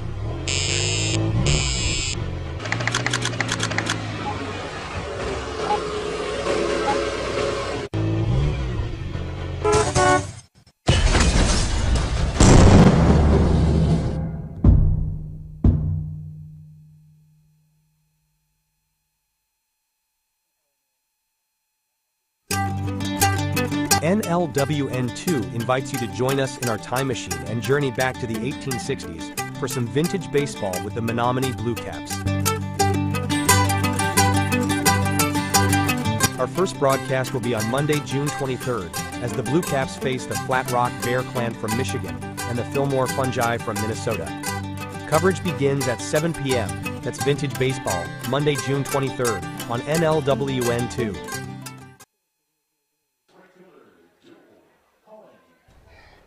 So Joe Holling coming to the plate.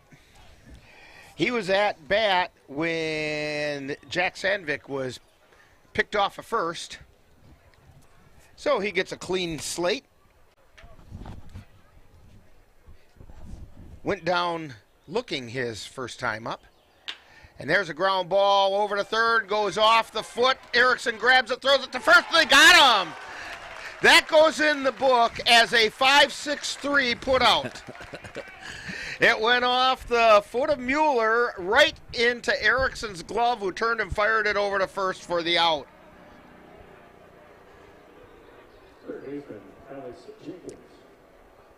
Yeah, you couldn't ask for a better tip.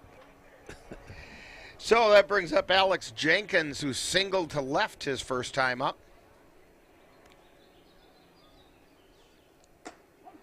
And there's a strike on the outside corner.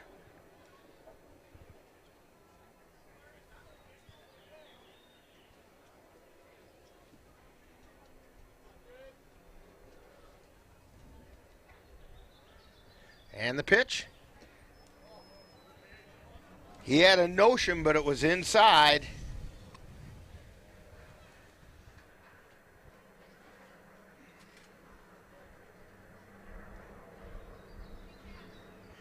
And here comes the pitch.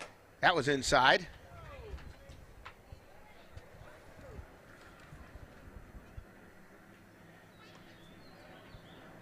Two balls and one strike.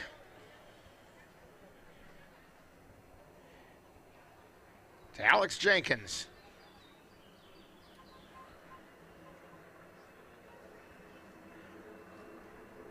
And there's a ground ball through the hole out into center field, and Jenkins has a second hit of the day.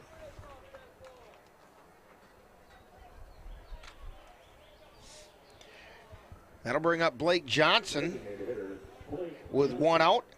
And Johnson hit a sacrifice bunt his last time up.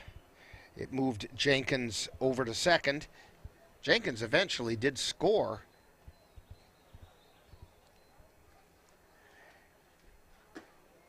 That pitch is low for a ball. Fastball down low by Milner.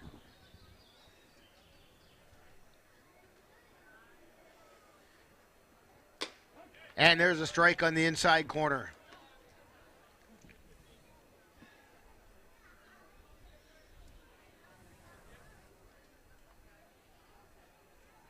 Here's the pitch. Fly ball out into right field. Palmer has it and makes out number 2. That'll bring up Jim Till, who singled to right field. It was an RBI single, scoring the Bears' lone run.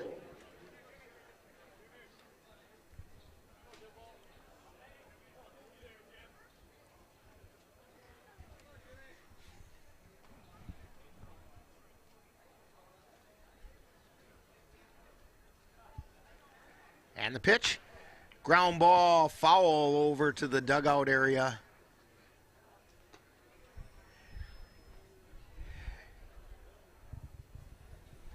Forced Blake Johnson to leave his spot over there by the dugout.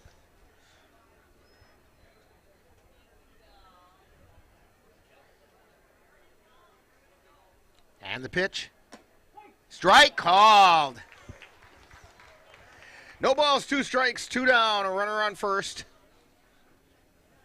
We're all knotted up at 1 here at Carson Park on Memorial Day morning. And the pitch. Strike 3 called.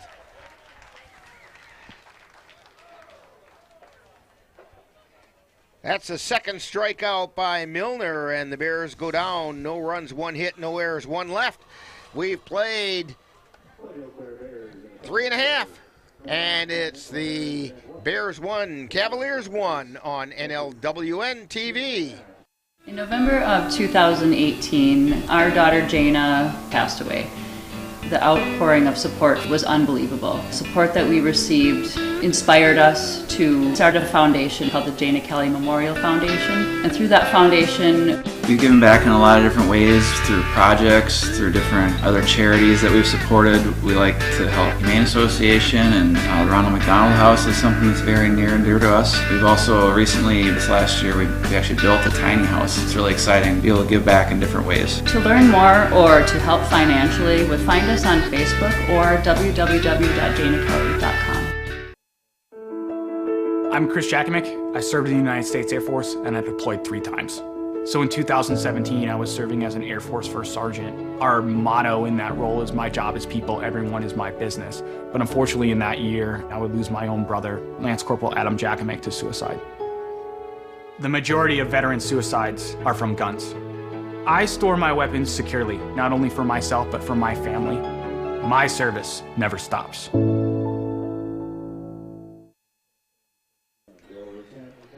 Back here at Carson Park, we head into the bottom half of the 4th inning. Caden Erickson to lead things off. He popped out to short. He'll be followed by Sam Knickerbocker and Logan Hesselman. Cavs 1 run, 1 hit, 1 error, and the Bears 1 run, 4 hits, and 1 error.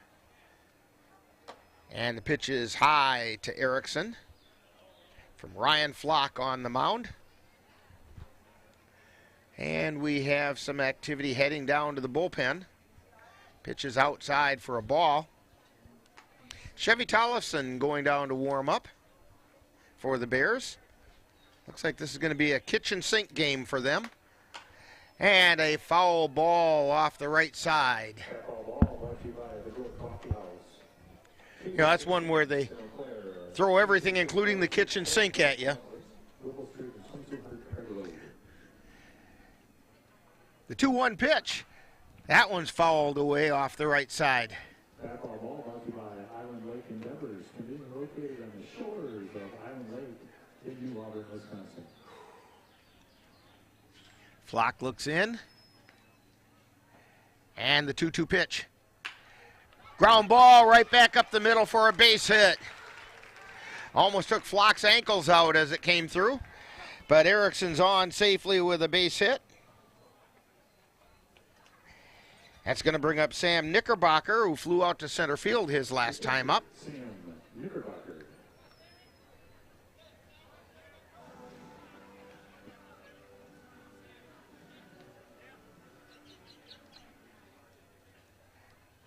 And the pitch. And that got Knickerbocker in the shoulder.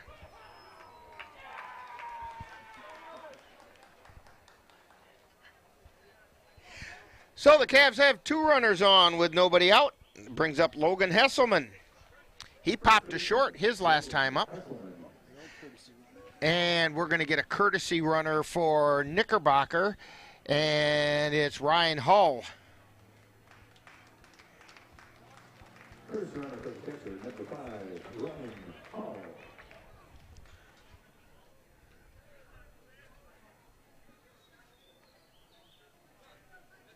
Runners take their lead.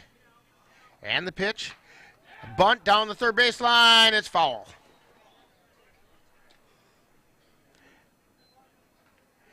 Yeah, he put a little bit too much left English on that one.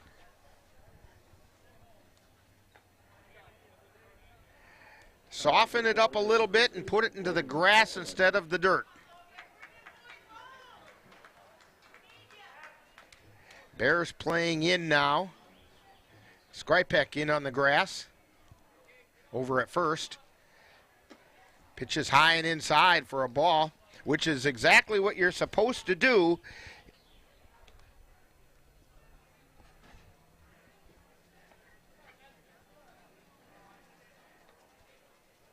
If the hitter's showing bunt. Now a pop up, and it's not going to be caught by Sandvik. He gave it a chase. 1 ball, 2 strikes now to Hesselman.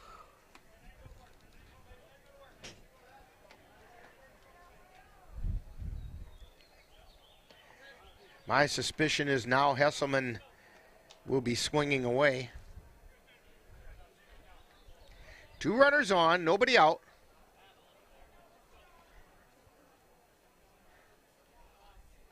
And the pitch. And that got Hesselman.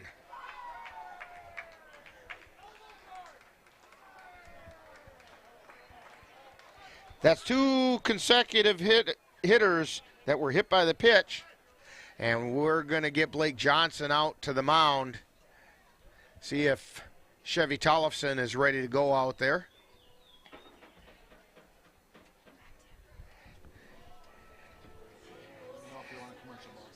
And we're waiting to see if they're making a pitching change or if this is just a defensive discussion, because the Cavaliers have the bases loaded with nobody out. And Blake Johnson said everything he meant to say. And Ryan Flock is going to stay in there. Chevy Tollefson still warming up down in the bullpen. Cole Timon stepping to the plate, flew out to center field his last time up.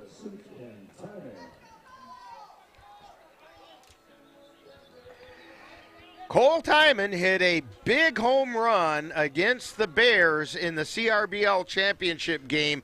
It kind of got the Cavaliers offense ignited. There's a strike called on the outside corner. I'm sure the Bears remember that.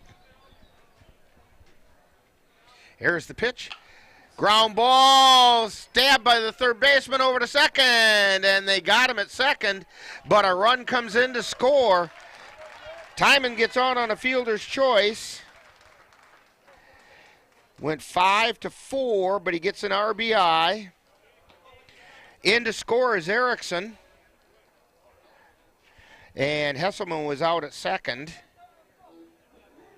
Third baseman, Cade Mueller. and that's going to bring up Cade Mueller with Ryan Hull is over on third. Pitch is high and away. Mueller flew out to center field his last time up. Cavs on top now, 2-1. And the pitch fouled away off the right side.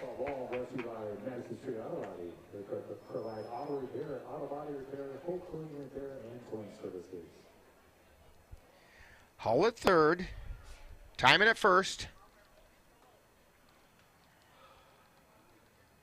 And the pitch. That's high for a ball. 2 balls, 1 strike to Cade Mueller. 1 away.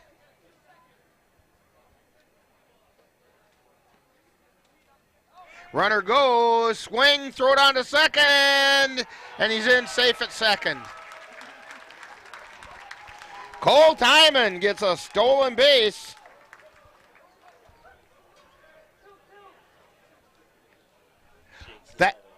That's not a common thing there, Dan. That could have been history in the making. Sounds like he's getting some peer pressure from the dugout. What am I doing out here? Yeah, good jump by Cole Timon. Here's the pitch. Fouled away over toward the dugout of the Bears. This game's got a little bit of everything today. So far it does.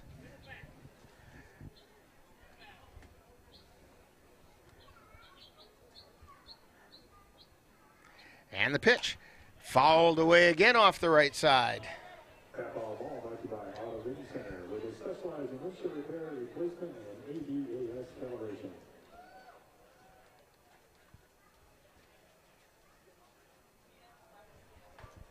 Mueller steps in. High hopper over to third. Jenkins has it. Throw to first is in time.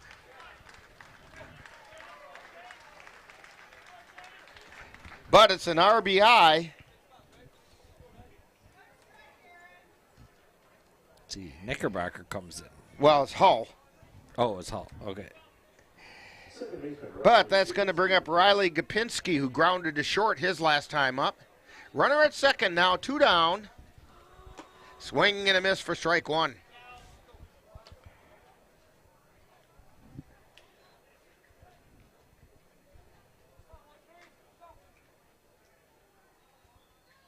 Here's the pitch. That missed inside. 1 ball and 1 strike to Gopinski. Timon takes his lead at second. Flock looks over that way, now delivers. That's outside for a ball. I think he was hoping that would break back in, but it just didn't. Flock delivers a 2-1 pitch.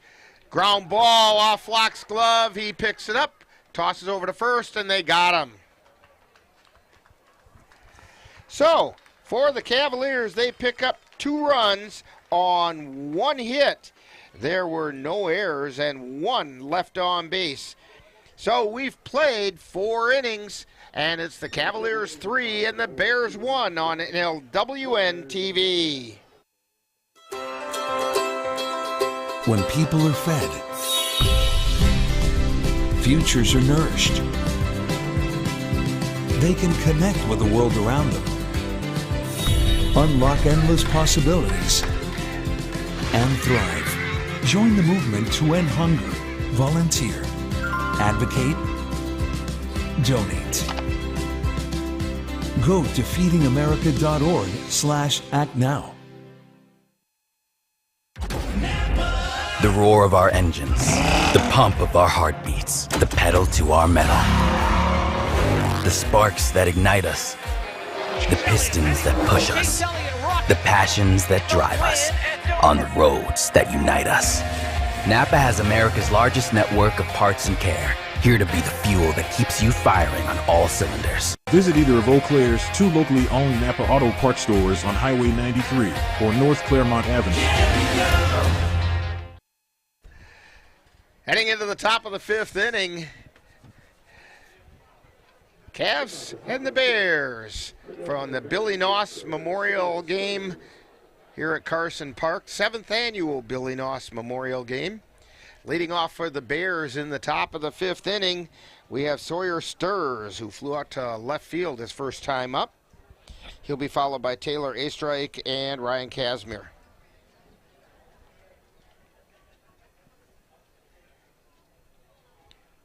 And the first pitch is high and away. Andrew Milner starting his 5th inning of work.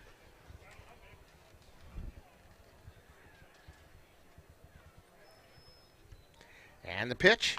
Ground ball scooped by Mueller, and he couldn't make the play. I'm going to see if they charge him with an error. No, they gave him the hit. That was a tough play by Mueller. It just went off the end of his glove. And so Sturrs gets a single. And that's going to bring up Taylor Astrike. Doubled his last time up. Shows bunt and offers and missed. Strike one. Well, they said it was a ball. They say he didn't offer. Sure looked to me like he chased after it. And the pitch. There's a strike. 1 ball, 1 strike.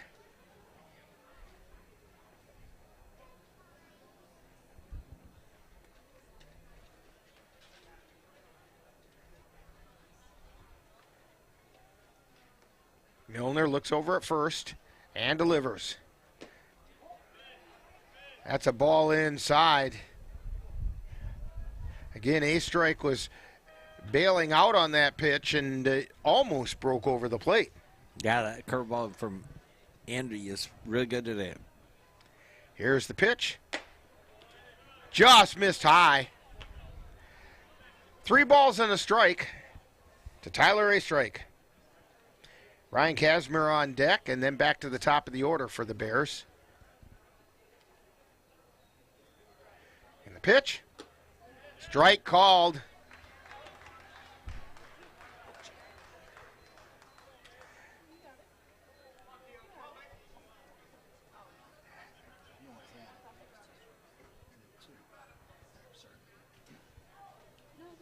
And the pitch. Strike 3 called. So Astrike goes down looking. It's going to bring up Ryan Casimir. He had a line shot that was a shoe top catch by Gapinski over at second base.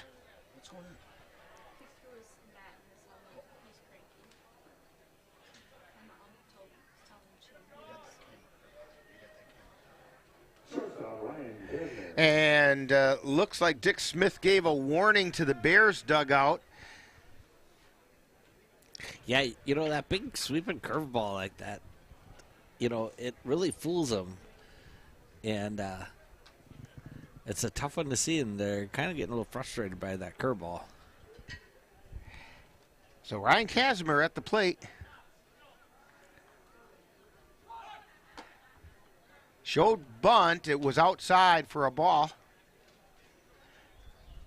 Runner on first. That's Sawyer Sturrs. Sturrs takes his lead. Milner delivers. And that's inside for a ball. 2 balls and no strikes.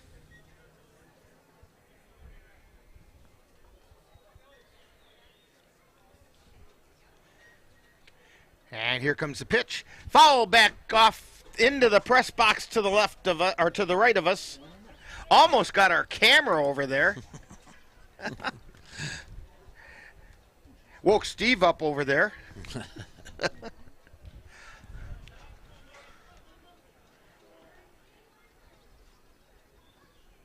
Here comes the pitch.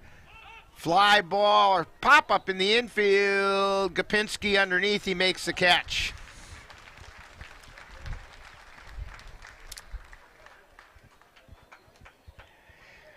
Back to the top of the order to Jack Sandvik.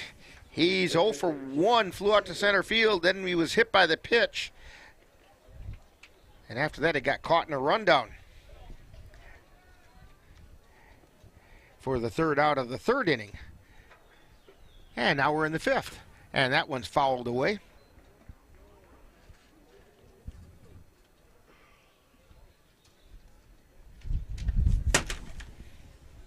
Breeze is picking up a little bit, blowing straight in from center field.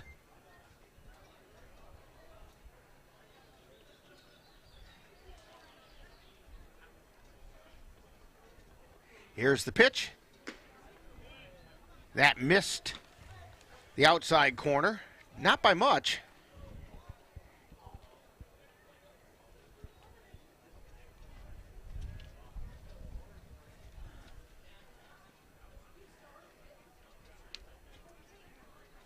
And the 1-1 pitch. That's high and away. Knickerbocker had a notion about going down to first. Yeah, I think that's why it was kind of almost like a pitch out.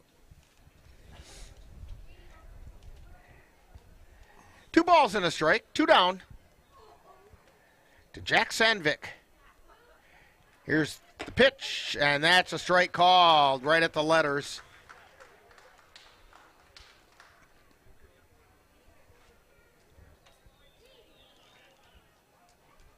Sturz takes his lead at first. Milner at the belt. 2-2 pitch. Just missed outside. 3 balls, 2 strikes.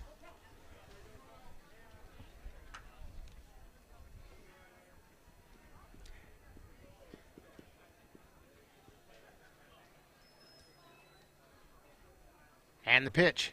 Swung on a miss for strike 3. So for the Bears, no runs on 1 hit, there were no errors, and 1 left on base. We have completed 4.5, and it's the Cavaliers 3, Bears 1 on NLWN-TV.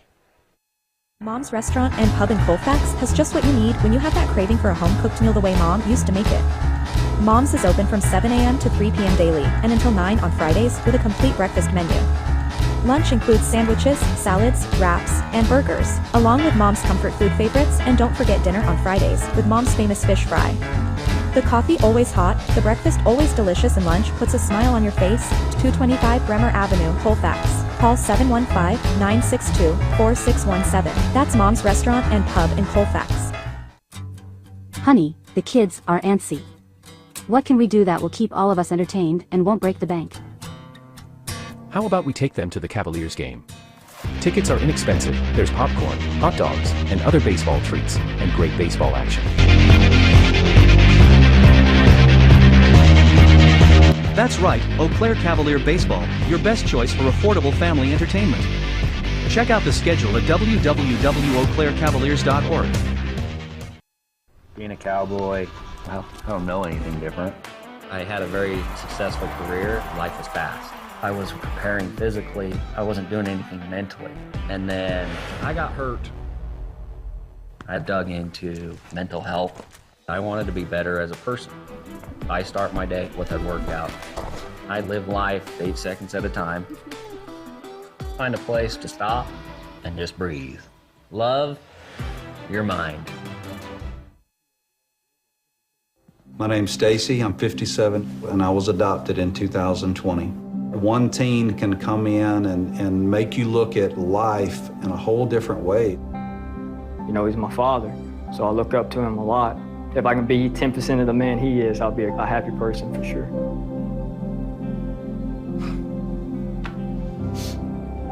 Learn about adopting a teen from foster care.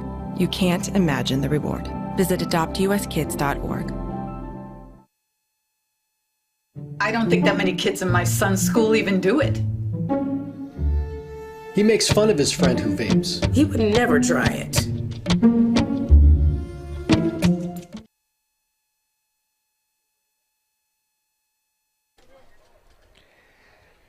New pitcher for the Bears, and they're going to hold up the game here for just a moment because there is a fence, a gate out in center field that won't stay shut.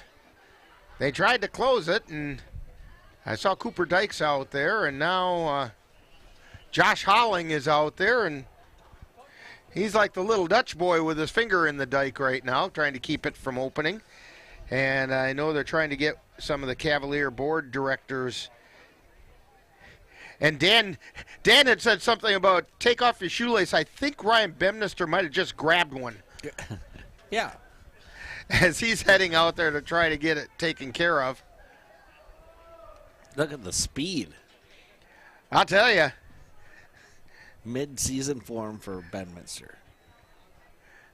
Well, now we know where Xavier gets it. That's right.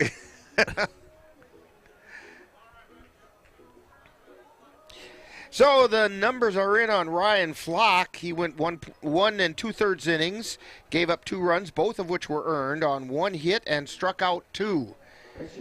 He did hit 2 batters. In the top of the 6th inning, 4 of them in the bottom of the 6th, and the last 5 in the top of the 7th. So make sure you get your tickets now. Again, our basket sponsors are Played Against Sports, Rook Spa Nails, Don Valentine, Micron Cinemas, 5-Star Travel Agency. Umpires are talking with coaches, and it looks like they have the situation taken care of out there.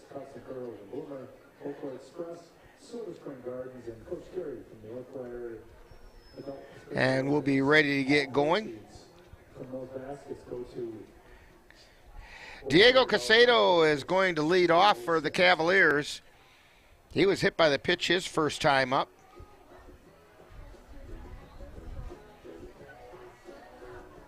Nice hustle, Coach Bemnister.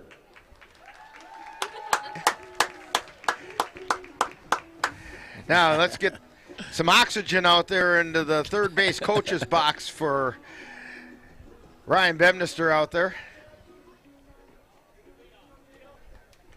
I tell you, when you're a coach, you got to do everything. You do.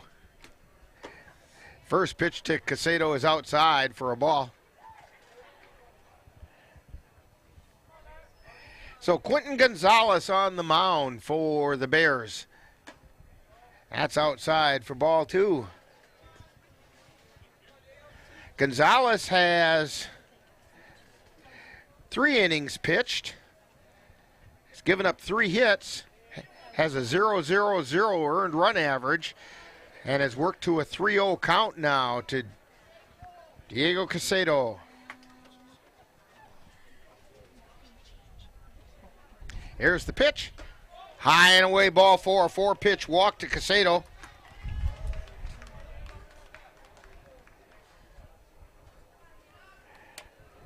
It's going to bring up Trenton Palmer.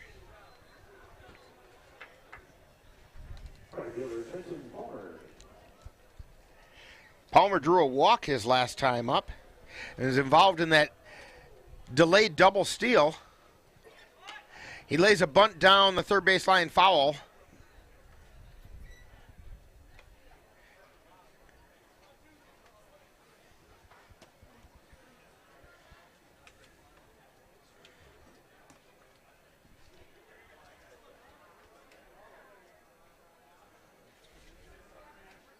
Gonzalez delivers, runner goes. Casado is going to make it in safely at second.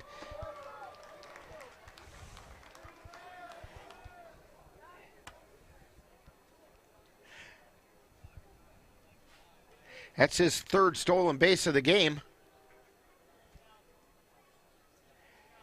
Palmer shows bunt and pulls back. 2 balls and a strike.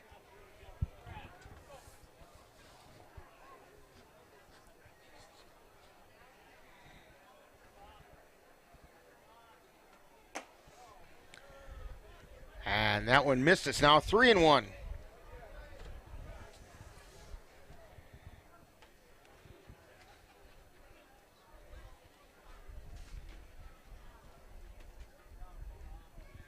And the pitch. Shows bunt, and it's ball 4.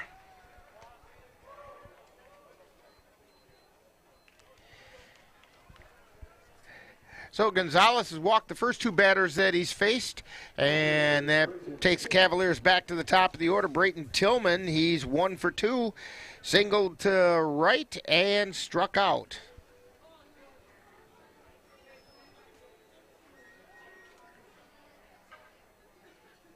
Pitch is high for a ball. Now, Dan, this is the same situation when they ran that delayed double steal last time. Yeah, no outs. I'd go for it. And it's outside.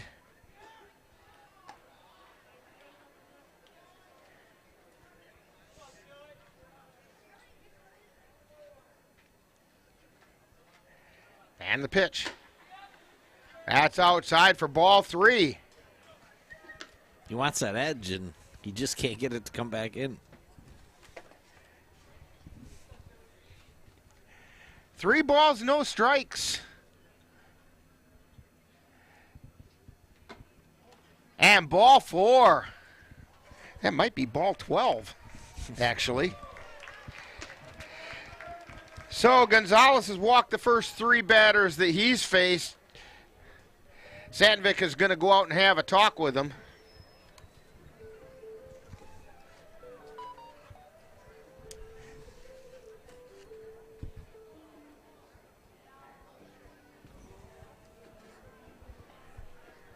And now more than just Sandvik, as Till has come in and Jenkins.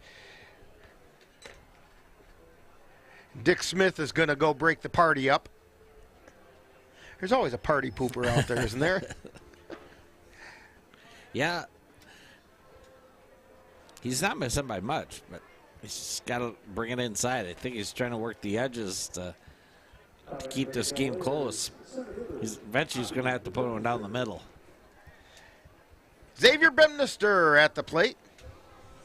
Bases loaded, nobody out. Cavs have a chance to open a big thing here. And there's a strike on the inside corner. That's the pitch he's been looking for. And the pitch. Strike 2 called.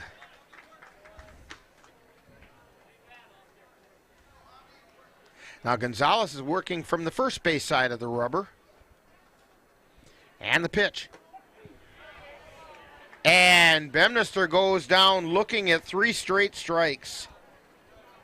That's the second time Bemnister's gone down looking. Brings up Caden Erickson.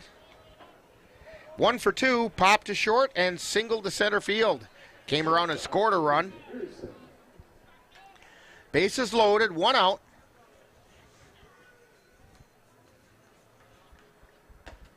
And there's a strike called. Looks like Gonzalez has found his strike zone now.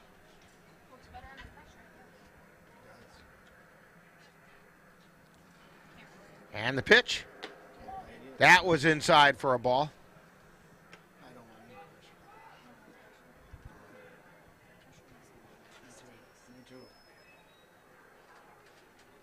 Gonzalez delivers. Inside, it almost got Erickson. 2 balls and 1 strike. 1 away. Casado on third. Here's the pitch. That's inside for ball 3. Palmer's on second. Tillman on first. And the pitch. Erickson, line shot to third, and everybody scrambles back to the base they were on as Jenkins stuck his glove up, and look what I found. Yeah, another hard hit ball there. But it was hit right into the glove of Alex Jenkins over at third base. So now all of a sudden there's 2 down with the bases loaded. Brings up Sam Knickerbocker. That pitch is high. He was hit by the pitch his last time up. He also flew out to center field. And the pitch. There's a strike on the outside corner. Gonzalez is getting that ball to move a little bit. Takes a little dart right at the end. And the pitch. And strike 2. Yeah, at first when he came out, he was trying to throw that fastball. It wasn't there. And then now he's found this little slider and seems to be coming across. 1 ball, 2 strikes to Sam Knickerbocker. Inside. Nice stop that time by Sandvik. Saved a run. 2 balls, 2 strikes, 2 down. Bases loaded. And the pitch. That's a ground ball over to third, and Jenkins beat him just barely at third. As Larry Durkop called him out over there. And so Knickerbocker gets a fielder's choice with a 5 unassisted.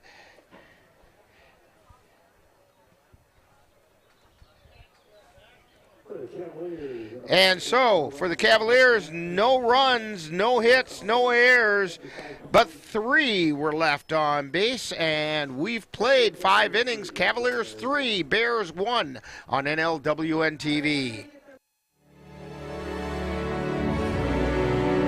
The Eau Claire Cavaliers would like to take veterans out to the ball game.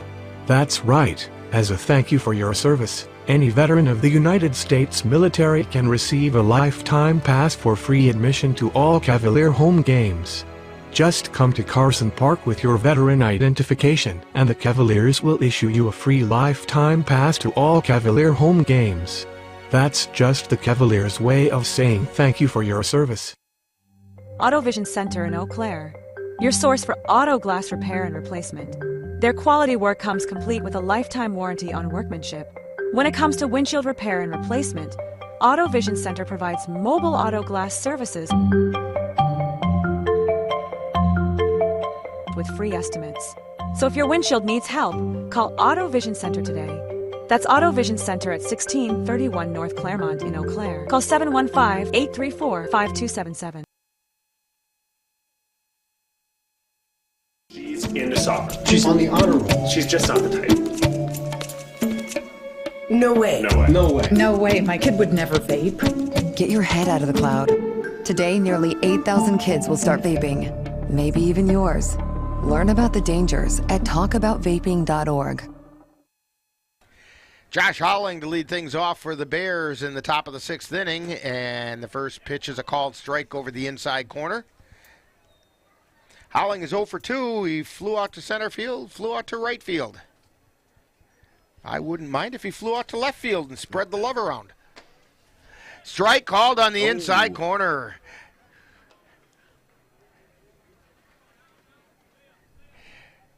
Sam Knickerbocker making sure that Dick Smith had a good look at that one. No balls and 2 strikes. Here's the pitch. Swing and a miss for strike 3.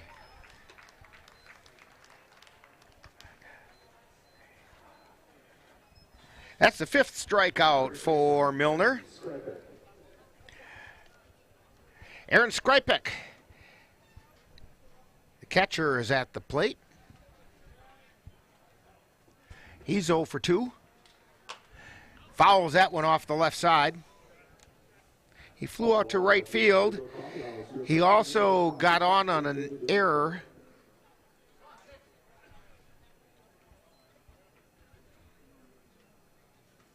Here's the pitch. Just missed outside. In fact, Dick Smith might have called that one a little bit low. Yeah, I think that one was low. Milner fires. Strike 2 called.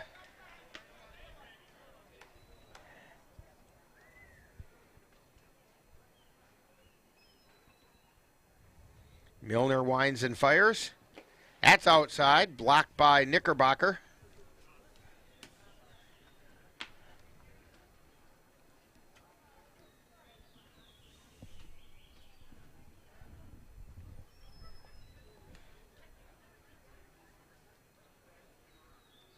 Here's the pitch. Fly ball out into left field. Underneath it is Tillman, and he makes the catch. So 2 away. It's going to bring up Joe Holling. Holling grounded out in one of the more unusual ground outs his last time up, where it went off the foot of Mueller and fielded by Erickson, threw it over to first in time for the out.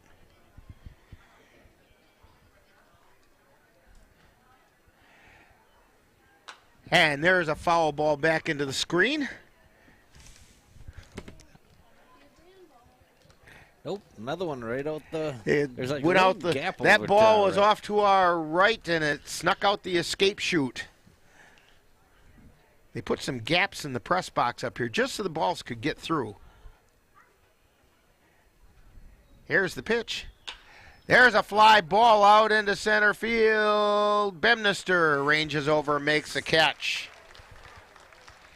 So the Bears go down in order. No runs, no hits, no errors, nobody left on base.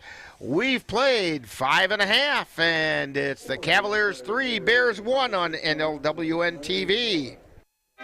If your estate isn't looking quite estate-like, let Midwest Environmental Consultants landscape your estate right up to snuff with installation of retaining walls, brick patios, foundation planting beds, and so much more.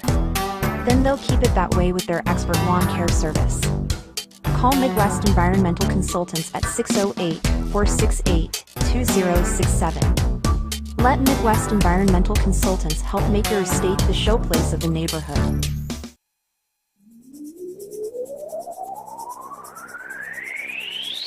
You're tuned to the Northern Light Webcasting Network and NLWN-TV. We use advertising revenue to make this service available to you. If you have a business and would like to get your message out to our ever-increasing audience, give us a call at 715-563-1749. We'll be happy to discuss our budget-friendly advertising packages with you. Get your business noticed on the Northern Light Webcasting Network and NLWN-TV by calling 715-563-1749. All right. We're back here heading into the bottom of the 6th inning. Due up for the Cavaliers. We have Logan Hesselman, Cole Tyman, and Cade Mueller.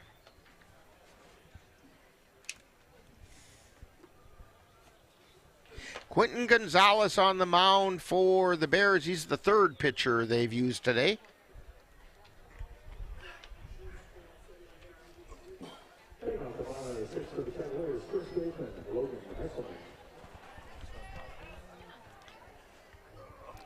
Hesselman popped out to short and then was hit by the pitch.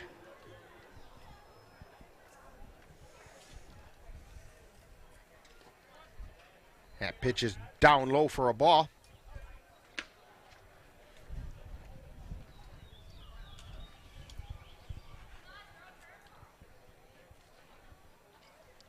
One ball, no strikes, and the pitch. Strike called on the outside corner.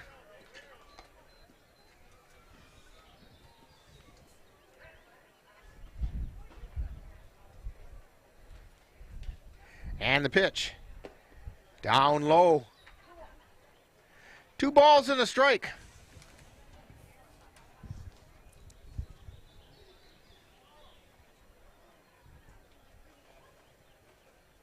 Here's the pitch. That's outside. 3-1.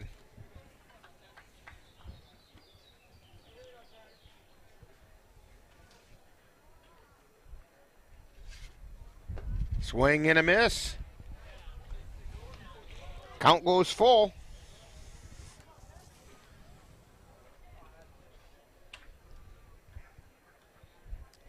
And the payoff pitch. Ground ball over towards second. Fielded there by Till. Throws it to first in time. That'll bring up Cole Tyman. Flew out to center field and got on a fielder's choice. And then promptly stole a base. Yeah. He'd want to make sure we mention that. Blazing speed he showed stealing that base.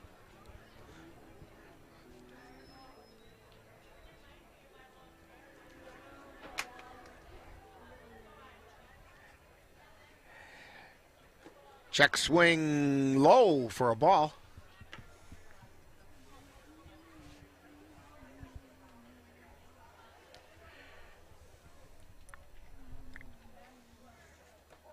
And that pitch is inside for a ball.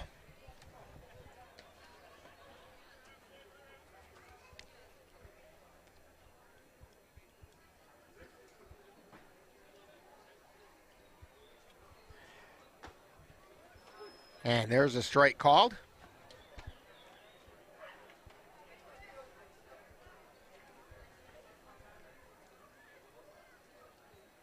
Two balls and 1 strike.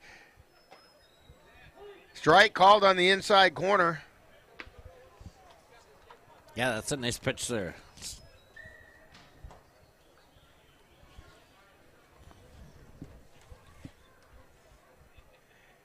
Here's the pitch. That's way outside. Count goes full.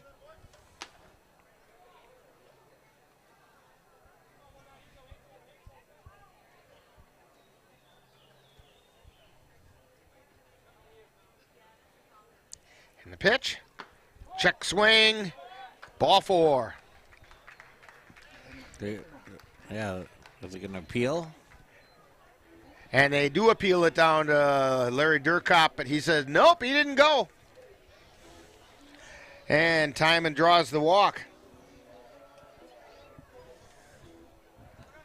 It's going to bring up Cade Mueller. Flew out to center and also grounded to third. That did produce an RBI. And there's a strike called on the inside corner. 1 out. Timon's on first. Cade Mueller at the plate.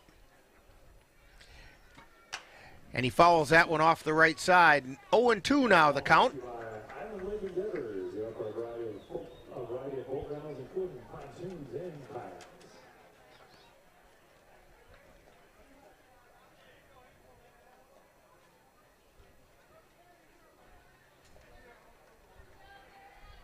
And the pitch. Strike called on the inside corner. He got that breaking ball to work for him. Yeah, that's a good pitch right there. That brings up Riley Gopinski, who's grounded out twice. Beautiful popcorn cloud day today. 71 degrees here at Carson Park. There's a strike called. Yeah, that's Homer Simpson's guy. The Simpsons. Yeah, it sure is.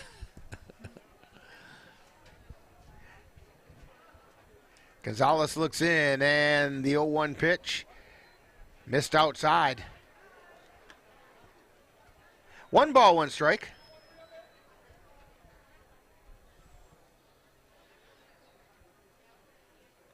And the pitch. That's inside.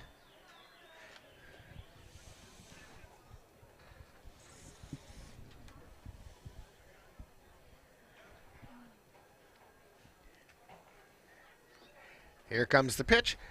And that one got past Gopinski right behind the greater gluteus maximus there, Dan. And all the way back to the backstop. Timon chugs into second base on the wild pitch. Oofed a little bird mark there. That was fastball that got away. Yeah, he's good. It didn't hit him. And a strike called on the outside corner. Full count, 2 down. Runner on second. Gonzalez at the belt. The payoff pitch. And it's a looper out into right field for a base hit. Timon's going to hold at third. And Gopinski is out at second. He tried to stretch it.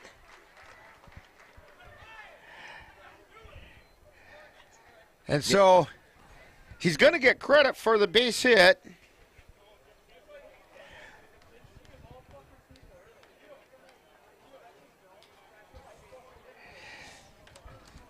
And then he's out on a 9-3-6 put out.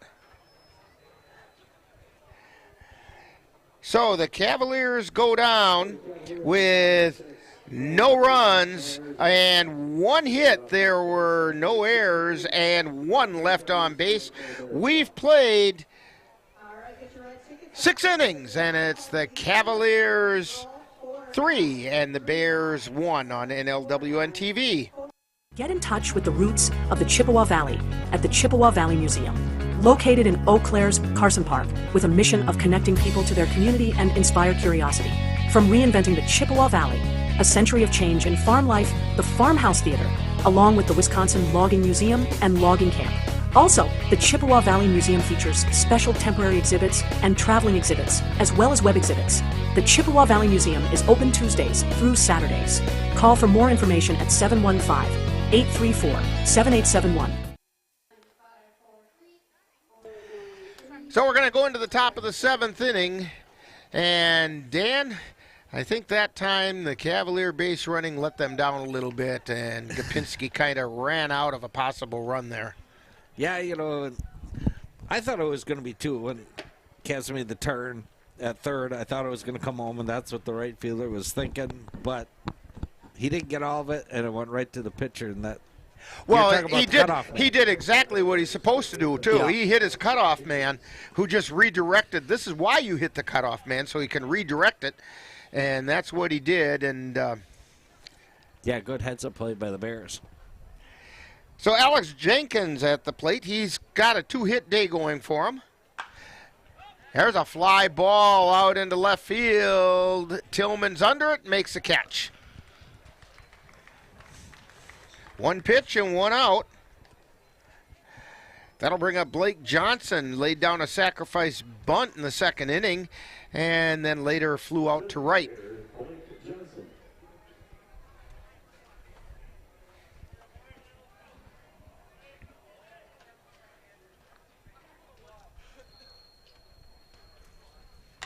And that's fouled back into the screen.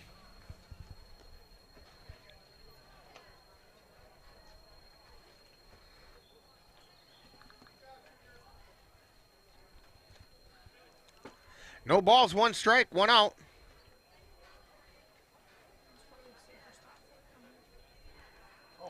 Milner's pitch. Check swing, ground ball, foul ball. Hesselman picked it up just a hair late because Johnson didn't even break down the first base line. Had Hesselman got to it a step sooner, he could have kept it fair and got the put out. Yeah, all of a sudden just kind of took a sharp right. Went out. So the count is 0-2. And there's a check swing single out into center field.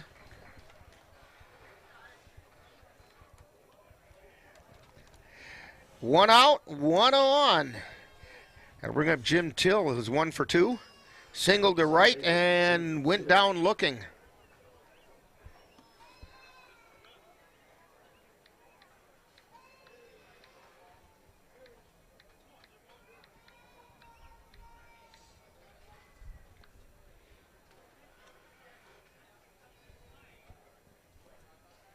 Here's the pitch. Chopper foul down the first baseline.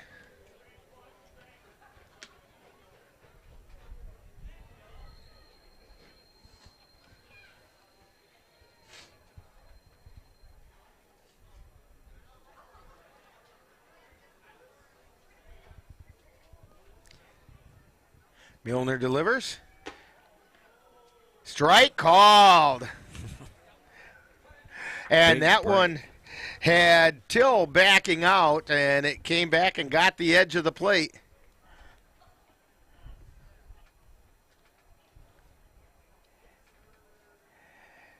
And the pitch.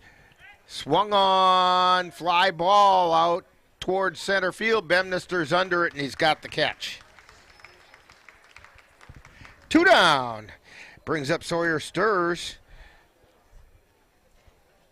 Extra hitter, Sawyer Stirs.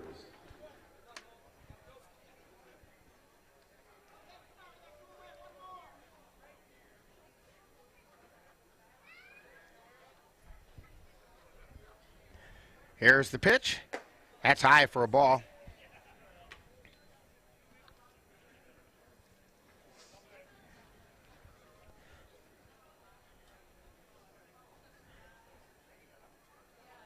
And the pitch. Fouled back off the facade of the press box.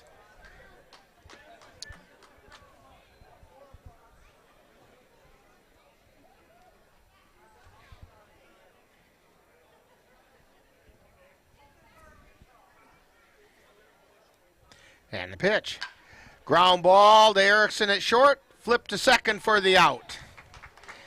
So, Stirs gets credit for the fielder's choice. 6-4 on the putout. And the Bears go down. No runs, 1 hit, no errors, and 1 left on base. We've played 6.5. It's time for the 7th inning stretch, and the Cavaliers have a 3-1 lead at the Billy Noss Memorial Game on NLWN-TV. NLWN-2 invites you to join us in our time machine and journey back to the 1860s for some vintage baseball with the Menominee Blue Caps. Our first broadcast will be on Monday, June 23rd, as the Blue Caps face the Flat Rock Bear Clan from Michigan and the Fillmore Fungi from Minnesota. Coverage begins at 7 p.m. That's Vintage Baseball, Monday, June 23rd on NLWN-2. Let NLWN-TV take you out to the ball game.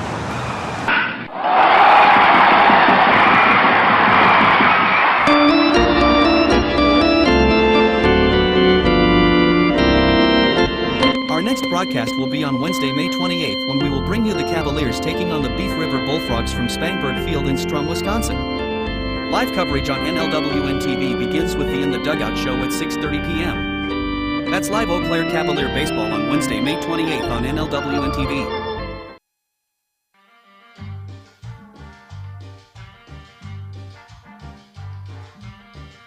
Adding your own flavor to fashion comes with age. Okay, Dad, look at you. Yeah, welcome. Hi. Forgetting how to add doesn't. Finding it difficult to work with numbers may be a sign of Alzheimer's. Dad, are you okay? An early diagnosis can help improve the quality of life for your loved one. Learn the warning signs of Alzheimer's. Some things come with age, some others don't. Stand beside her and guide her through the night with the light from Are you on, Peter? above. From the mountains to the prairies to the oceans white with foam. God bless America, my home, sweet home. God bless America, my home, sweet home.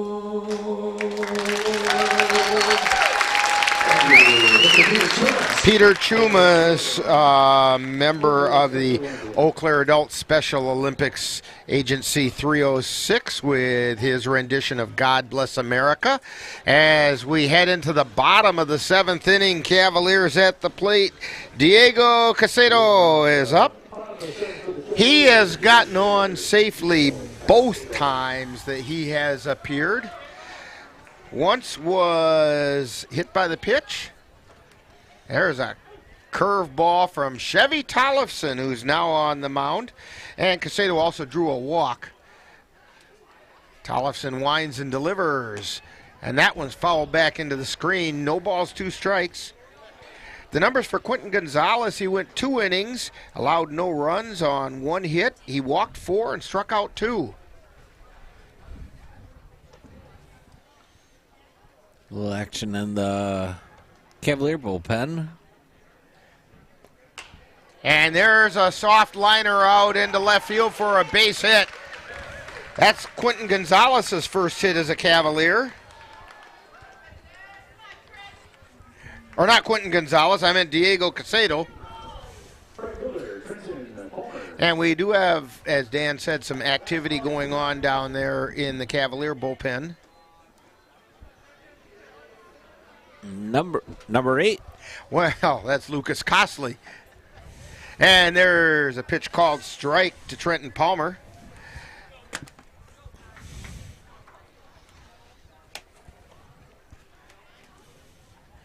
Casedo takes his lead, throw over to first. He's back in safely.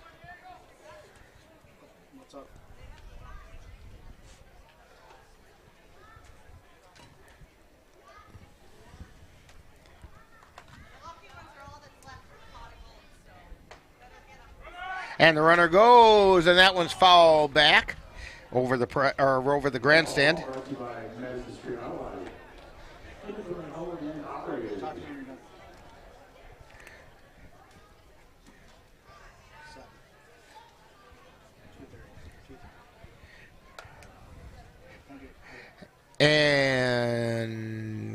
Tollefson delivers. That one gets away from Sandvik, and down to second goes Casado.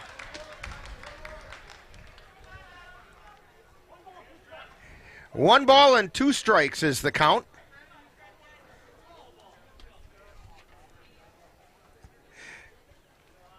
Ben is on top of it with our scoreboard. Scoreboard's a pitch behind.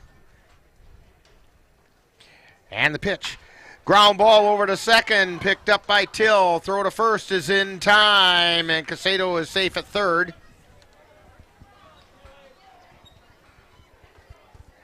So a productive out moved the runner over into scoring position with less than 2 outs, or over onto third with less than 2 outs. Takes us back to the top of the order, and Brayton Tillman drew a walk his last time up. He's 1 for 2. He singled to right and struck out. And he hits a shot out into right field. It's going to fall in for a base hit. Run comes in to score, and Tillman gets an RBI single out to right. Yeah, sometimes you just got to stick the bat out there. Take what they give you. Good job by Brayton Tillman. He's got a 2-hit day going. And Tillman takes off for second, and it's a called strike to Xavier Bemnister. So now Tillman in scoring position with less than 2 outs. No balls and a strike to Bemnister. And he hits a sharp ball out into left field for a base hit. Tillman's going to hold at third.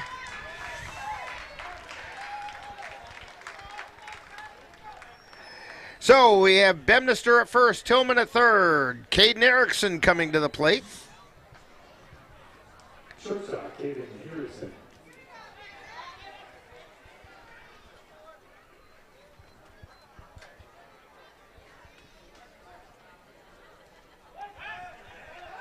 Throw over to first and back in time. Very close was Bemnister. Chevy Tollefson, kind of the crafty veteran of the Bear staff. He's at the belt. Throw over to first, and Bemnister's back again. Yeah, they're going to have to be careful because Cavaliers got to run on third. If that ball gets away, he's going to come in and score. Tollefson at the belt again. This one he delivers. It's outside. Pitch out. It did get away. And coming in to score is Diego Casado on the wild pitch. Number 11. Check that. That was Brayton Tillman on the wild pitch. And Bemnister is on second on the wild pitch. That's the second run of the inning.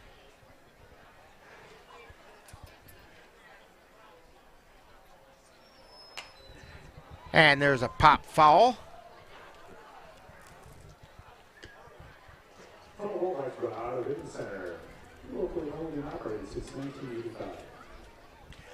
Cavs on top, 5-1. We're in the bottom of the 7th. 1 out. Caden Erickson fouls it back. 2 balls and 2 strikes to Erickson. Bemnister's on second.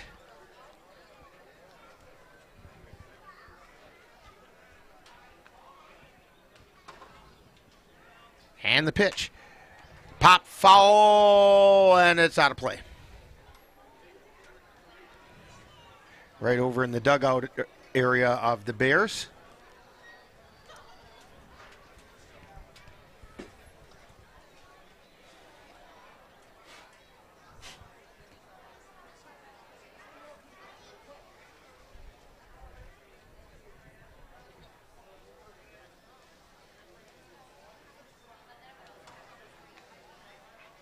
And the pitch.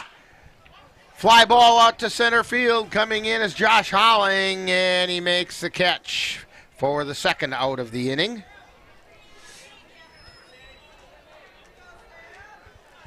That's going to bring up Sam Knickerbocker, who's 0 for 2. Flew out to center field. grounded into a fielder's choice. He was also hit by the pitch and scored a run. Well, Hull, who was running for him, scored a run.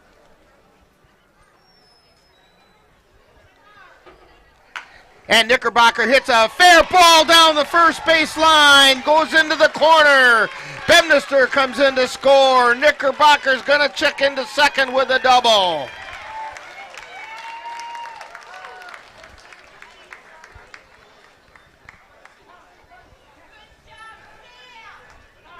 And we have Hall going out as a courtesy runner for Knickerbocker. Ryan Hull going out there. This is what Ryan Bemnister was talking about in the Ryan Bemnister show, getting timely hits, and he's getting them today. Swing and a miss to Hesselman.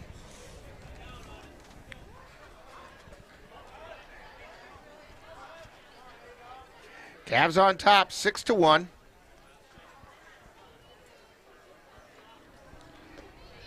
And that pitch is outside, 1 ball, 1 strike.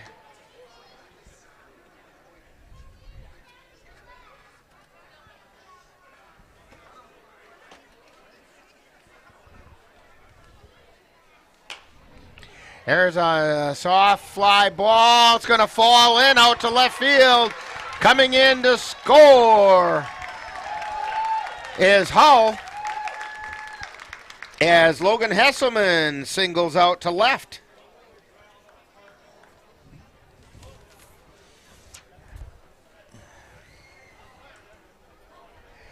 Making it 7-1, Cavaliers on top, and we're going to get a conference at the mound. And I do believe we're getting a pitching change. And so we'll get that sorted out after this timeout on NLWN-TV. The Eau Claire Cavaliers would like to take veterans out to the ball game. That's right. As a thank you for your service, any veteran of the United States military can receive a lifetime pass for free admission to all Cavalier home games.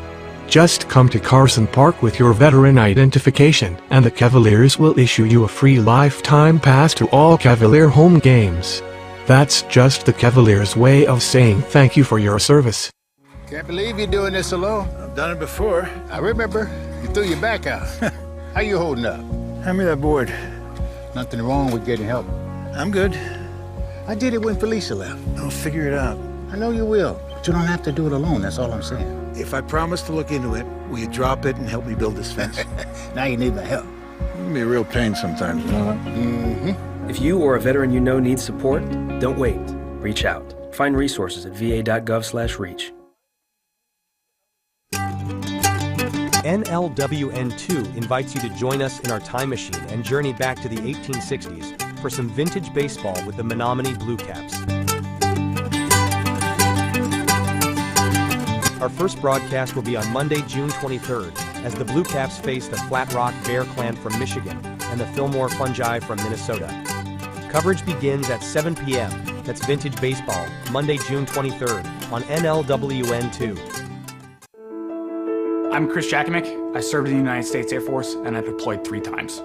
So in 2017, I was serving as an Air Force First Sergeant. Our motto in that role is my job is people, everyone is my business. But unfortunately in that year, I would lose my own brother, Lance Corporal Adam Jakomick, to suicide.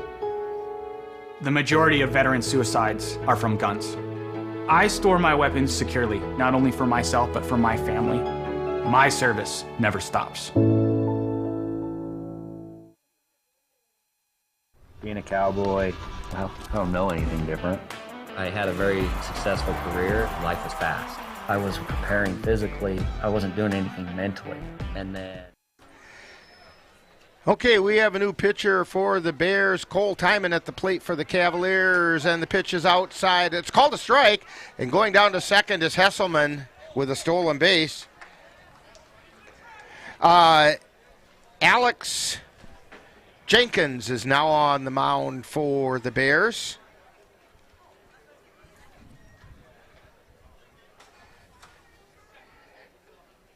And he delivers. That's down low. So Chevy Tollefson did not get a full inning. He got 2/3 of an inning.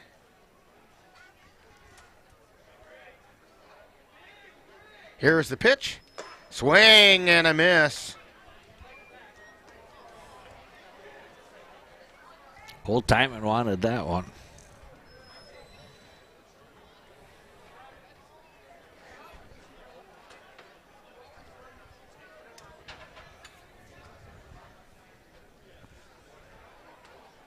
And the pitch. Swung on a miss, strike 3.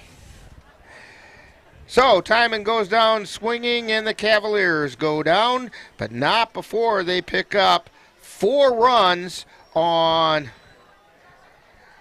5 hits. There were no errors and 1 left on base. So we have played 7 innings, and it's the Cavaliers 7 and the Bears 1 on NLWN-TV. Life doesn't always give you time to change the outcome. Prediabetes does. 1 in 3 adults has prediabetes, but with early diagnosis, prediabetes can be reversed. And you can change the outcome. Take the 1-minute prediabetes risk test today. Go to doihaveprediabetes.org. I got hurt. I dug into mental health. I wanted to be better as a person. I start my day with a workout. I live life 8 seconds at a time. Find a place to stop and just breathe. Love your mind.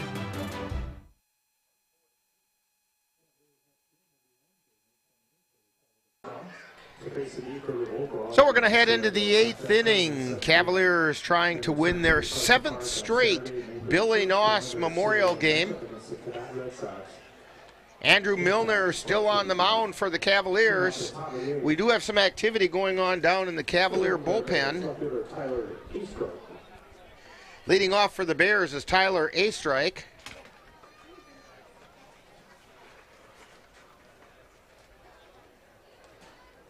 Lucas Costley is warming up down there. I see Cooper Dykes headed down that way as well. And that's a ball, must have been low. Astrike doubled and then struck out looking. Strike called on the outside corner.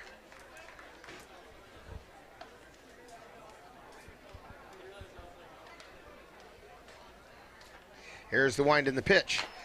Chopper foul on the third baseline.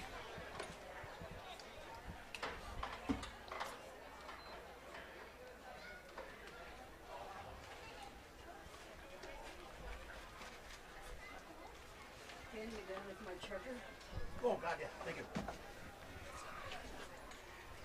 Are you charged up? And Milner looking in for the sign. And the pitch. Inside for a ball. 2 balls, 2 strikes. Okay, well, have yours then. Oh, God bless you. You're getting 2, right, Lois? You're getting 2, right, Lois?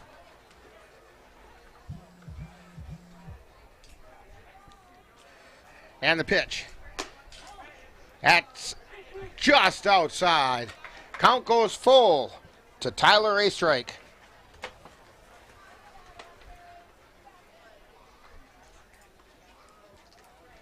Andrew Milner looking in, and he delivers. High pop-up, foul territory. Knickerbocker circling underneath, and he makes a catch.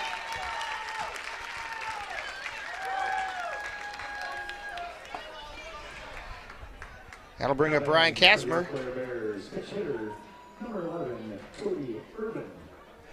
We have a new hitter, pinch hitter, Cody Urban.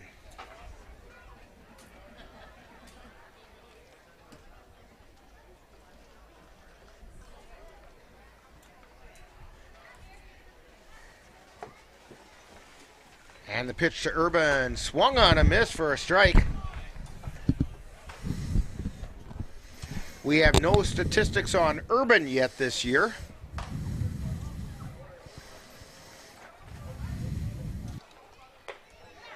And a swing and a miss for strike two.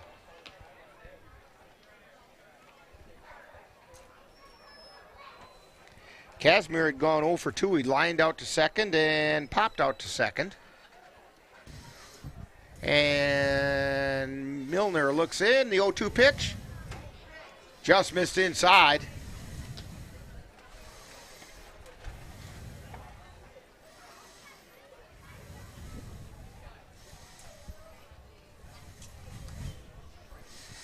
And there's a pop-up, foul territory. Hesselman underneath it, makes the catch.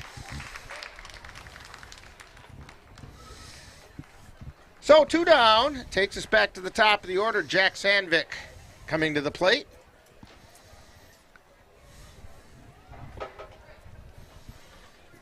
Pitcher Jack Sandvik.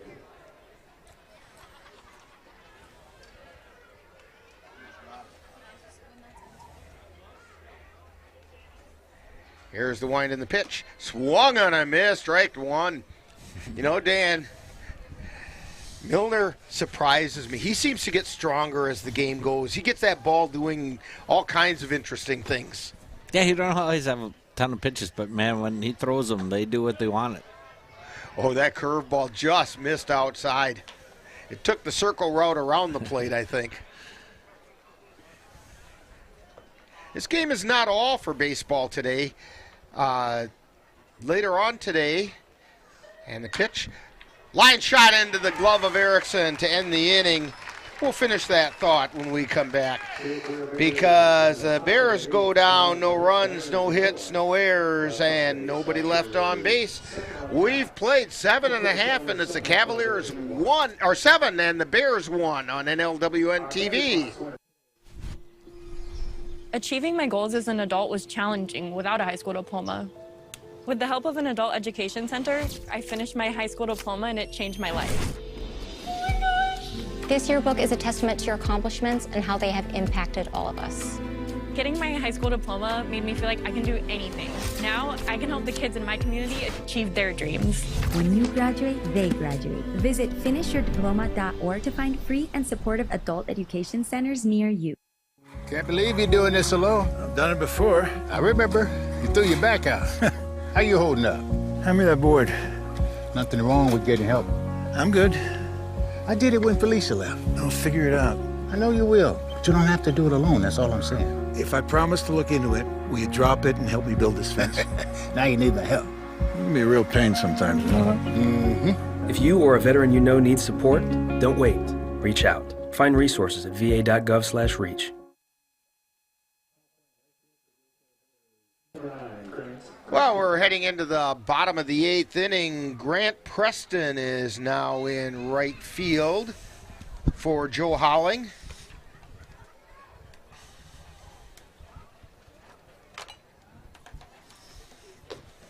Lucas Costley continues to warm up down in the bullpen.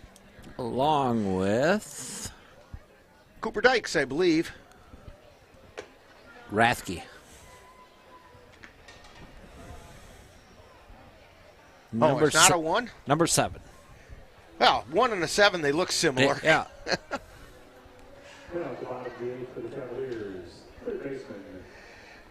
So leading off for the Cavaliers, Cade Mueller. He's 0 for 3. Flew out to center field, grounded to third, and then struck out looking. That one's in the dirt.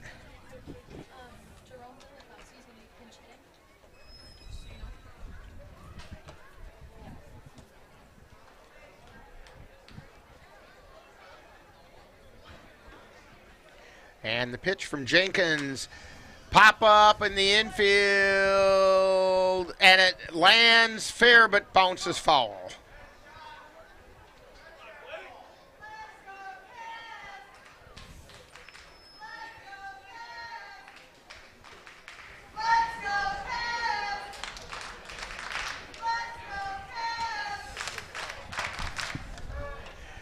So, Mueller's going to have another shot at it.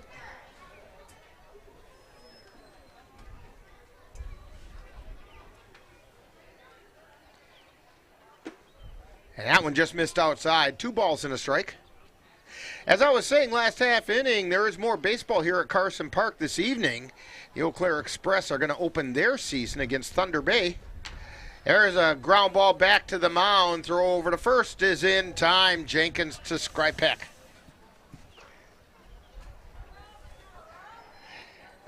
That's going to bring up Jerome Delikowski, pinch hitting for Gapinski. Number 44, the big sexy Jerome Delikowski.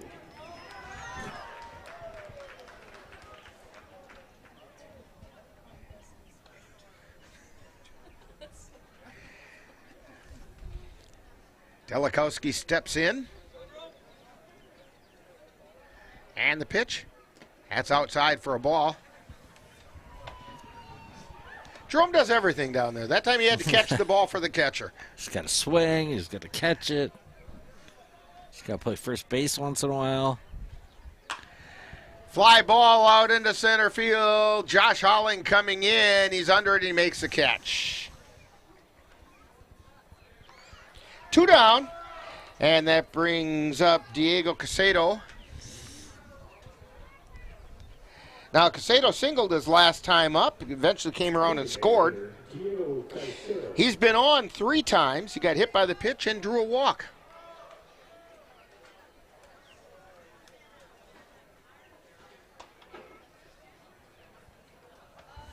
Here's the pitch. Strike called.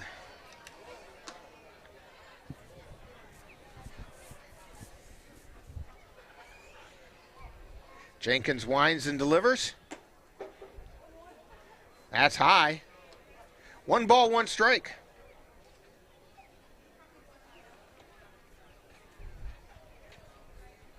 And the pitch. There's a soft liner. Foul down the third base line. Just out of the reach of Johnson.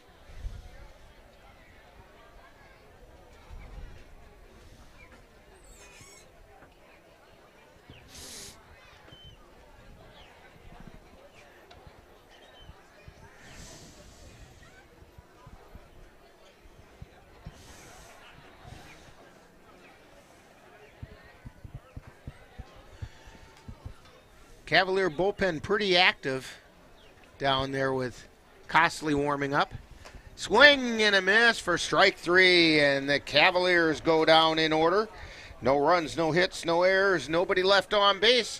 So we've played 8 innings, and it's the Cavaliers 7 and the Bears 1 at the Billy Noss Memorial Game on NLWN-TV.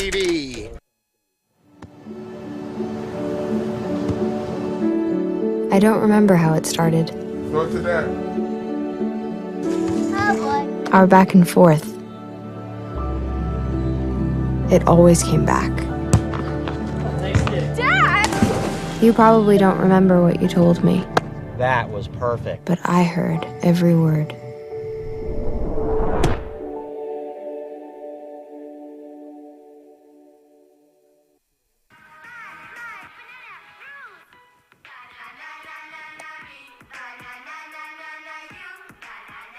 Losing the fear of looking foolish comes with age.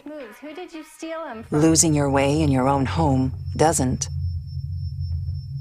Confusion with time and place may be a sign of Alzheimer's. Mom, are you okay?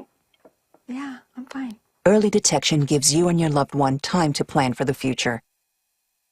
Learn the warning signs of Alzheimer's.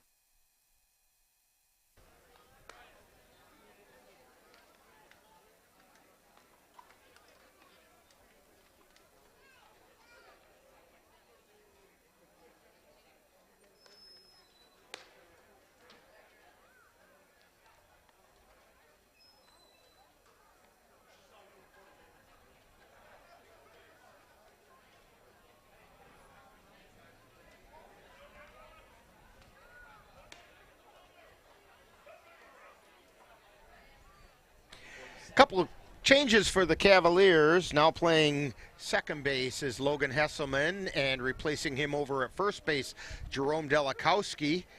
And on the mound is Lucas Costley. So Milner went 8 innings and gave up 1 run and That was unearned.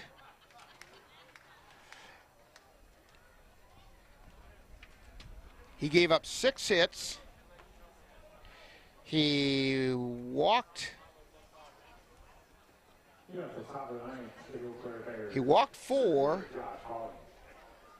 and struck out. Let's see here. 1, 2, 3, 4, 5, 6. Struck out 6.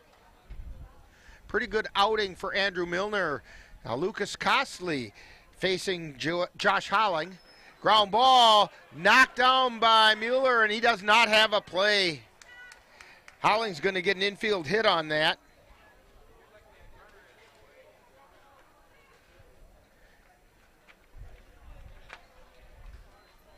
Made a good attempt at it.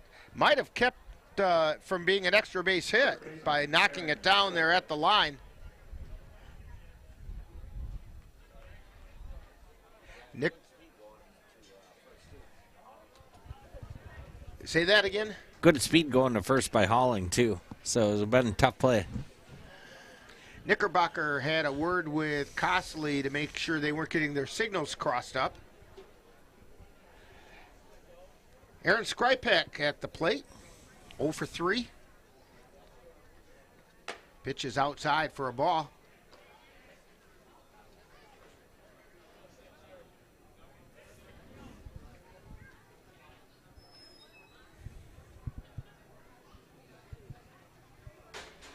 And the pitch, it's inside for a ball.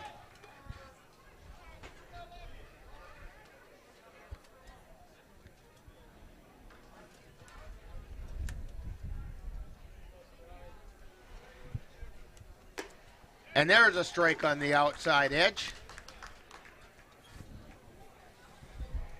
2 balls and a strike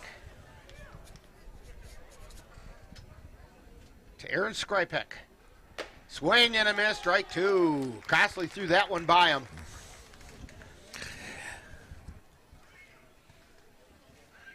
Yeah, what? 3rd year with the Cavs, and he's still got a good arm. He's bringing the heat. And the pitch. That just missed outside. Dick Smith said it was outside. Kind of pointed that way. Count is full. And the payoff pitch. Fly ball, foul territory, and just out of play on the third base side. Ball brought to you by the Good Coffee House. You find our menu on thegoodcoffeehouse.com.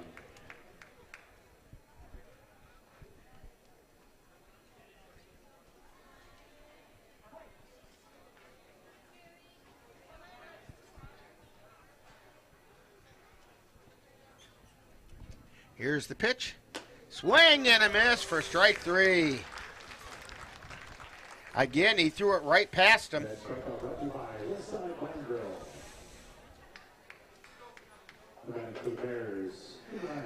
So with 1 out, runner on first. Grant Preston, I believe. Swing and a miss for strike 1. Yes, it is Grant Preston. In for Joe Holling. Holling had gone 0 for 3.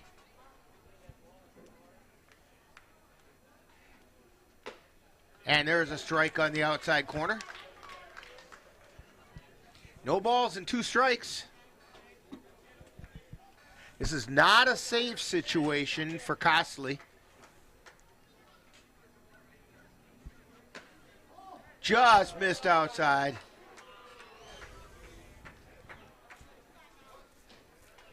Some of the spectators down below thought that was good.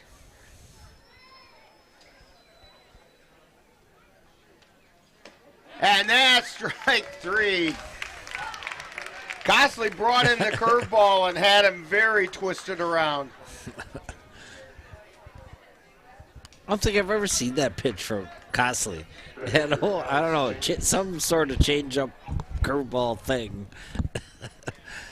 Alex Jenkins, he's 2 for 3 today. He's the pitcher.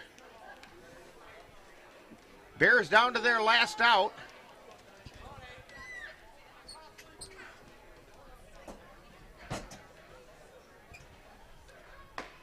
And there's a strike called on the outside corner.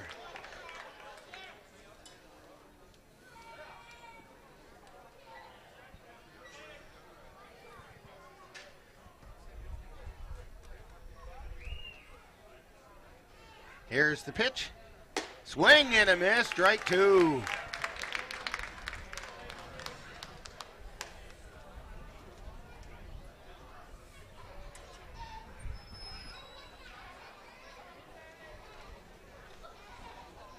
This is the second time Lucas Costley's filled that closer role for the Cavs.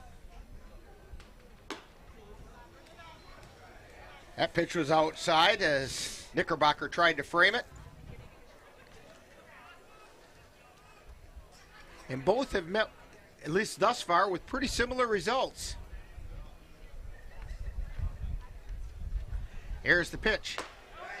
Strike 3 called. Costley gave up that infield hit and then struck out the side to finish off the game. So for the Bears, no runs, 1 hit, no errors, and 1 left on base. Final score is the Cavaliers 7 and the Bears 1, and we'll have more when we get to Talking Baseball on NLWN-TV. You've been watching Eau Claire Cavalier Baseball on NLWN-TV. This copyrighted presentation has been a production of the Northern Light Webcasting Network in conjunction with the Eau Claire Cavaliers and is intended for the enjoyment of the viewing and listening audience. Any broadcast, rebroadcast, or reproduction in any form without the express written consent of the Northern Light Webcasting Network LLC and the Eau Claire Cavaliers is prohibited. Stay tuned. Coming up next is Talkin' Baseball, with a look back at today's game.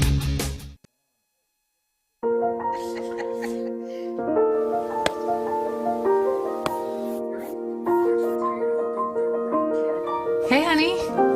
We thought we'd try something new. Family art hour. What do you think? You got jokes. You're funny. Learn about adopting a teen from foster care. You can't imagine the reward. Learn more at adoptuskids.org.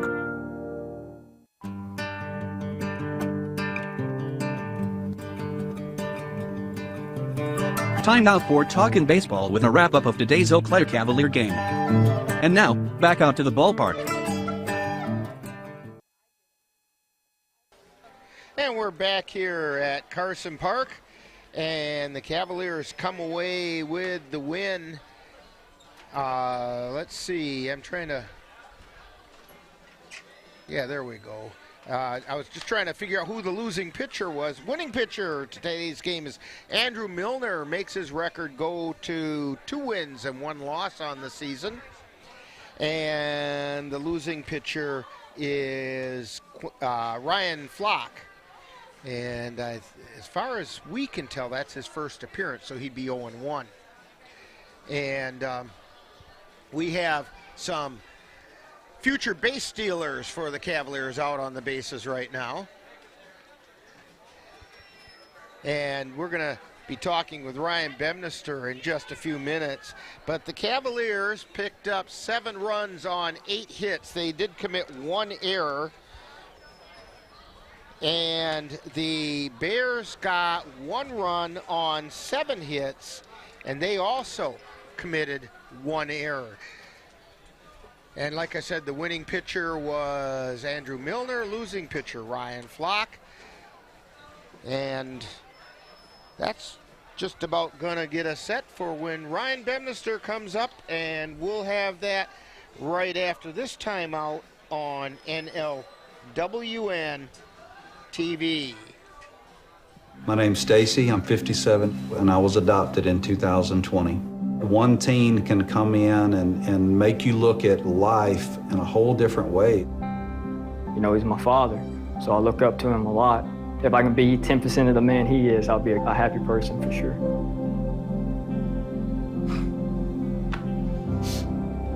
Learn about adopting a teen from foster care. You can't imagine the reward. Visit adoptuskids.org. I don't think that many kids in my son's school even do it. He makes fun of his friend who vapes. He would never try it. She's into soccer. She's on the honor roll. She's just not the type.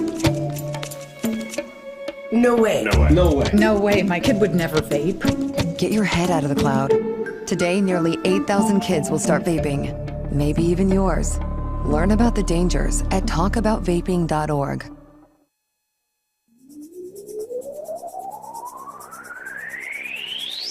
You're tuned to the Northern Light Webcasting Network and NLWN-TV. We use advertising revenue to make this service available to you.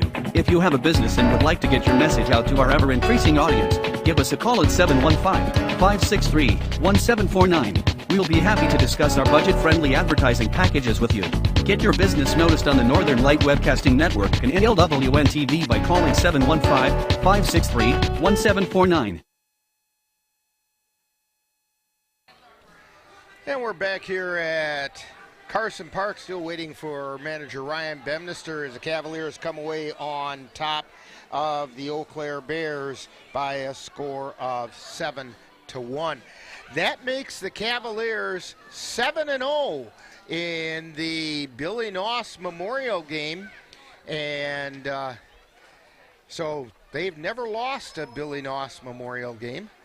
So the Cavs are pretty excited about that, and that's something they don't it got to the point now where they don't want to be on the team that ends that streak.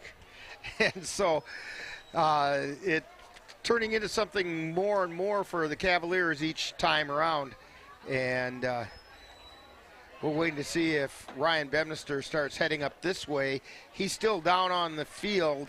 He went and got Andrew Milner for the media, and now I think he's going to start heading our way, as we will get him to talk with us. And while we're waiting, I do want to remind you that, you know, a little while ago, about a week and a half or so ago, there were some pretty severe storms that came through the Chippewa Valley and dumped a whole mess of hail on the area. And if your home has suffered some hail damage, you think you want your roof with someone to go take a look at your roof to see if there's anything that needs to be done with it, give our roofing a call. That's the letter R, roofing, and they can check it out for storm damage. If you need some work done, they will work with your insurance company and get it all taken care of. Give them a call at 715-292-8630, 715-292-8630.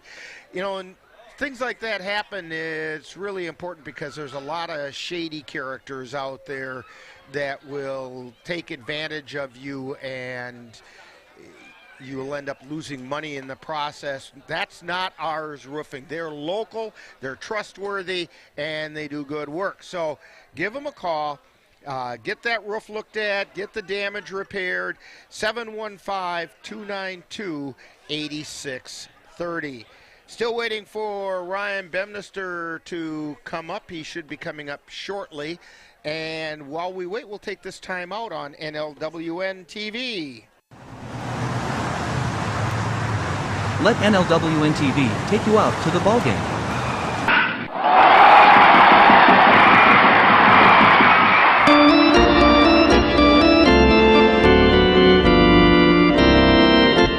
Our next broadcast will be on Wednesday, May 28th, when we will bring you the Cavaliers taking on the Beef River Bullfrogs from Spangbird Field in Strum, Wisconsin. Live coverage on NLWN-TV begins with the In the Dugout show at 6:30 p.m. That's live Eau Claire Cavalier baseball on Wednesday, May 28th on NLWN-TV. And we're back here at Carson Park, and joining us now is Cavalier manager Ryan Bemnister, and congratulations on the win in the Billy Noss Memorial Game. Heck yeah, it was a fun game to play. It was a lot of fun. I mean, it's obviously fun to win, but it was just a fun game all around. We got good relations over there with the Bears. You know, it's a good group of guys, really good ball players, and it's just fun to play them, and it's always a good time. And it is kind of nice that it is the crosstown rival, so there's a little added motivation in there on both sides to try and get things done. And No, that's a definite thing. I mean, everybody's motivated to win this game. Obviously, it's Billy Noss. It's an important game. It's Memorial Day. You know, we always play before on Memorial Day for Billy, and those guys know how important it is to us, and they know how important it is to them. And you know, it's one of those things though. You see it, you know, and you're just kind of like, all right, well, this game's probably done in the 7th when we got those runs, and they got a game on Wednesday, so. You know, what are you gonna do? You're gonna have Cavs. Don't sacrifice today to lose again tomorrow. You know, so we want those guys to go out there and play well Wednesday. So, and that's kind of where we're at with them. Okay. Well, this also makes 2 games in a row against the Bears. Not just Billy Noss games, but another one pretty important last season. Finished off last season in style against the Bears. And yeah. Well, I mean, we went 500 against the Bears last year. I mean, we were 2-2 overall, I believe. But yeah, again. They bring out a very good lineup, and they got real good arms over there, and they're well coached with Blake and Chevy and those guys. And I kind of felt bad for Chevy didn't get announced as advantage before the game, but you know he was chuckling about it at first base. But you know they're good guys, and it's a good team, and you know it's nice to come away with a win on a hard fought game because that was neck and neck for the first 6, 7 until we got the 7th. You know what was really nice to see though is Andrew Milner, after getting kind of roughed up by Hudson in his last outing, came back strong and had a really good outing today. Yeah, his command was way better today than what it was against Hudson. And if his command's going to be good, he's going to be good. I mean, that's the thing. If he can just stay in it mentally, physically, he's got everything you need to be a good pitcher, a lights-out pitcher, which, you know, today, a couple of hits, a few walks, but nothing. He never let anything hurt him, never let anything snowball on him. And that's the Andrew that we know, and that's what we expect from him every time. And the one run that got scored against him was an unearned run, and so... Yeah. I mean, we didn't help him out in the first couple of innings with the errors, and I think the guys, there's a couple of plays that could have been made that just weren't made, and that kind of, put pressure on, and sometimes people buckle at that, and he didn't buckle at all. He just bared down and got the next few outs, and we got out of the innings. So. And... Again, I'm kind of impressed with Lucas Costley coming in that closer role. I know that's not where you're envisioning him being in the long run, but it is kind of nice to know that he can come in and throw you an inning and just mow the team down. Yeah, no, he looked really good again. I know he's working on a couple things too, and it's good to have that in your back pocket right now. I mean, obviously we want him to be a starter soon, but you got to stretch a kid out like that out. He hasn't pitched in a long time, so just keep on giving him outings, keep on giving him stuff like that. But it's good. I mean, we had a plan going in today. We're going to go Milner right away. Costley knew he was going to be second on the board.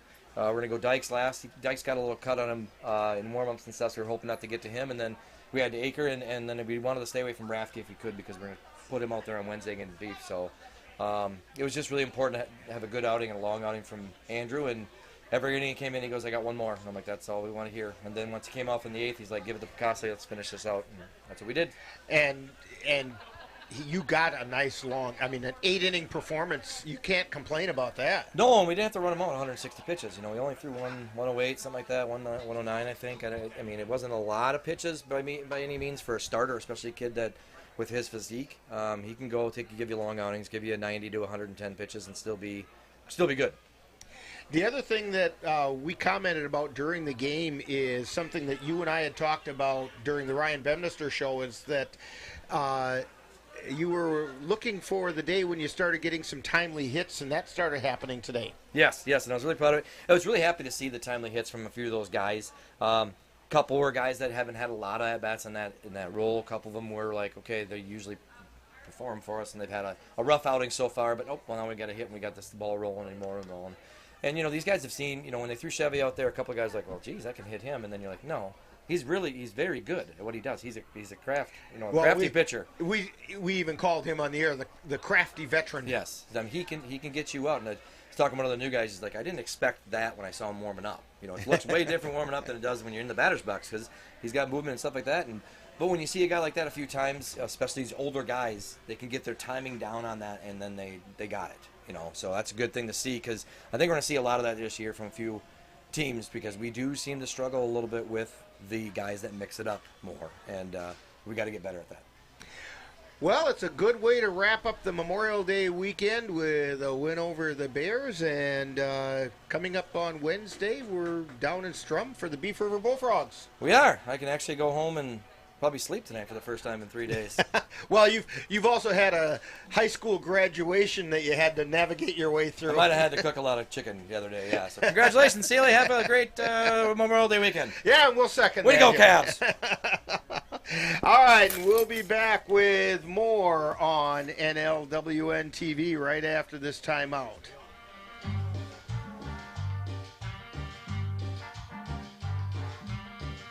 Adding your own flavor to fashion comes with age.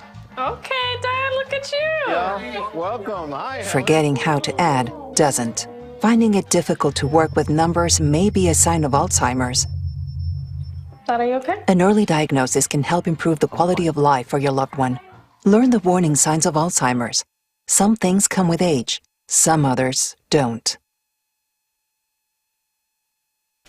Back here at Carson Park, Rick Olson, Dan Petchow, Amanda Lemler, and Ben Ryder. And Dan, Cavs pull off another Billy Noss Memorial game. Your thoughts? Yeah, Milner had a good outing today, and Cavs made the Bears go deep into their bullpen, and they took advantage of that in the 8th and the 9th and just put it away. Plus, with Costley on the coming in for a closer.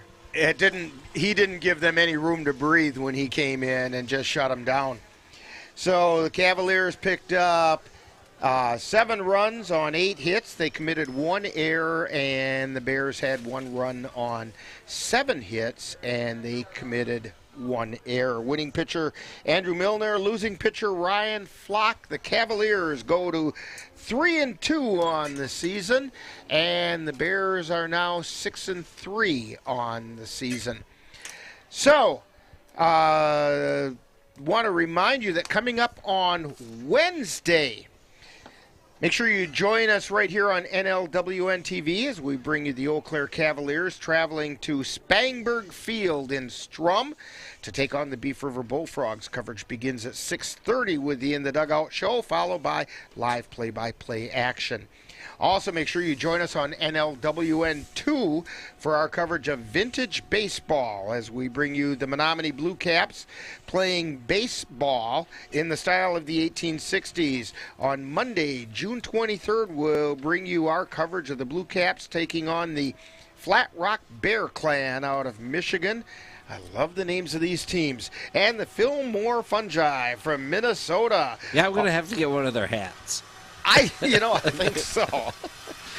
And that's all taking place at the Menominee Baseball Festival, and that's the weekend just prior to the 23rd. All those Blue Caps games will be on a delay basis because some of the places they play just simply don't have good cell service.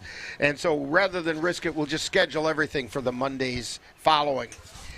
The Eau Claire Cavaliers want to remind veterans of the United States military that they can get a lifetime pass to all Cavalier home games simply by coming to Carson Park with your veterans identification, and the Cavaliers will be happy to issue you your lifetime pass. It's just the Cavaliers' way of saying thank you for your service. Today's Eau Claire Cavalier baseball game has been brought to you by Menominee Eye and Optical with quality personalized care for you and your family. Your Napa Auto Parts store at 3580 Mall Drive in Eau Claire. Mom's Restaurant and Pub in Colfax. Comfort food the way Mom used to make it. Midwest Environmental Consultants, lawn care and soil testing experts for Western Wisconsin. Auto Vision Center, windshield repair and replacement on North Claremont Avenue in Eau Claire. Slayton's Technology, the official IT provider for the Northern Light Webcasting Network. And the Chippewa Valley Museum, where you can connect with the roots of the Chippewa Valley, right here in Carson Park. Now make sure you thank these fine sponsors for bringing you Eau Claire Cavalier Baseball on NLWN-TV. So for Ben Ryder and Amanda Lemler and Dan Petchow, this is Rick Olson. That final score once again, Cavaliers 7 and the Eau Claire Bears 1. You've been tuned to Talkin' Baseball on NLWN-TV. You have been tuned to Talkin' Baseball with a wrap-up of today's Eau Claire Cavalier baseball game. This has been a presentation of the Northern Light Webcasting Network and NLWN-TV.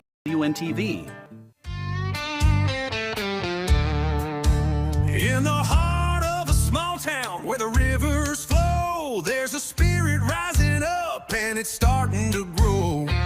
Carson Park's the place where dreams come alive. Eau Claire Cavaliers, the reason we thrive. With the crack of the bat and the roar of the crowd, we spell baseball magic and we shout it out loud. For over 50 years of history, pride and cheer. In this town, we're all family, the love sincere. Eau Claire Cavaliers, we wear it with pride. Big time baseball in a small town ride. From the bases to the bleachers, hear the fans sing. For the love of the game, together we bring. In this town, standing tall, we always belong. With Eau Claire Cavaliers, we'll keep singing our song. Through the ups and the downs, we'll face every fight. With grit in our hearts, we'll shine ever bright. Eau Claire Cavaliers, we wear it with pride. Big time baseball in a small town ride. From the bases to the bleachers, hear the fans sing. For the love of the game, together we bring.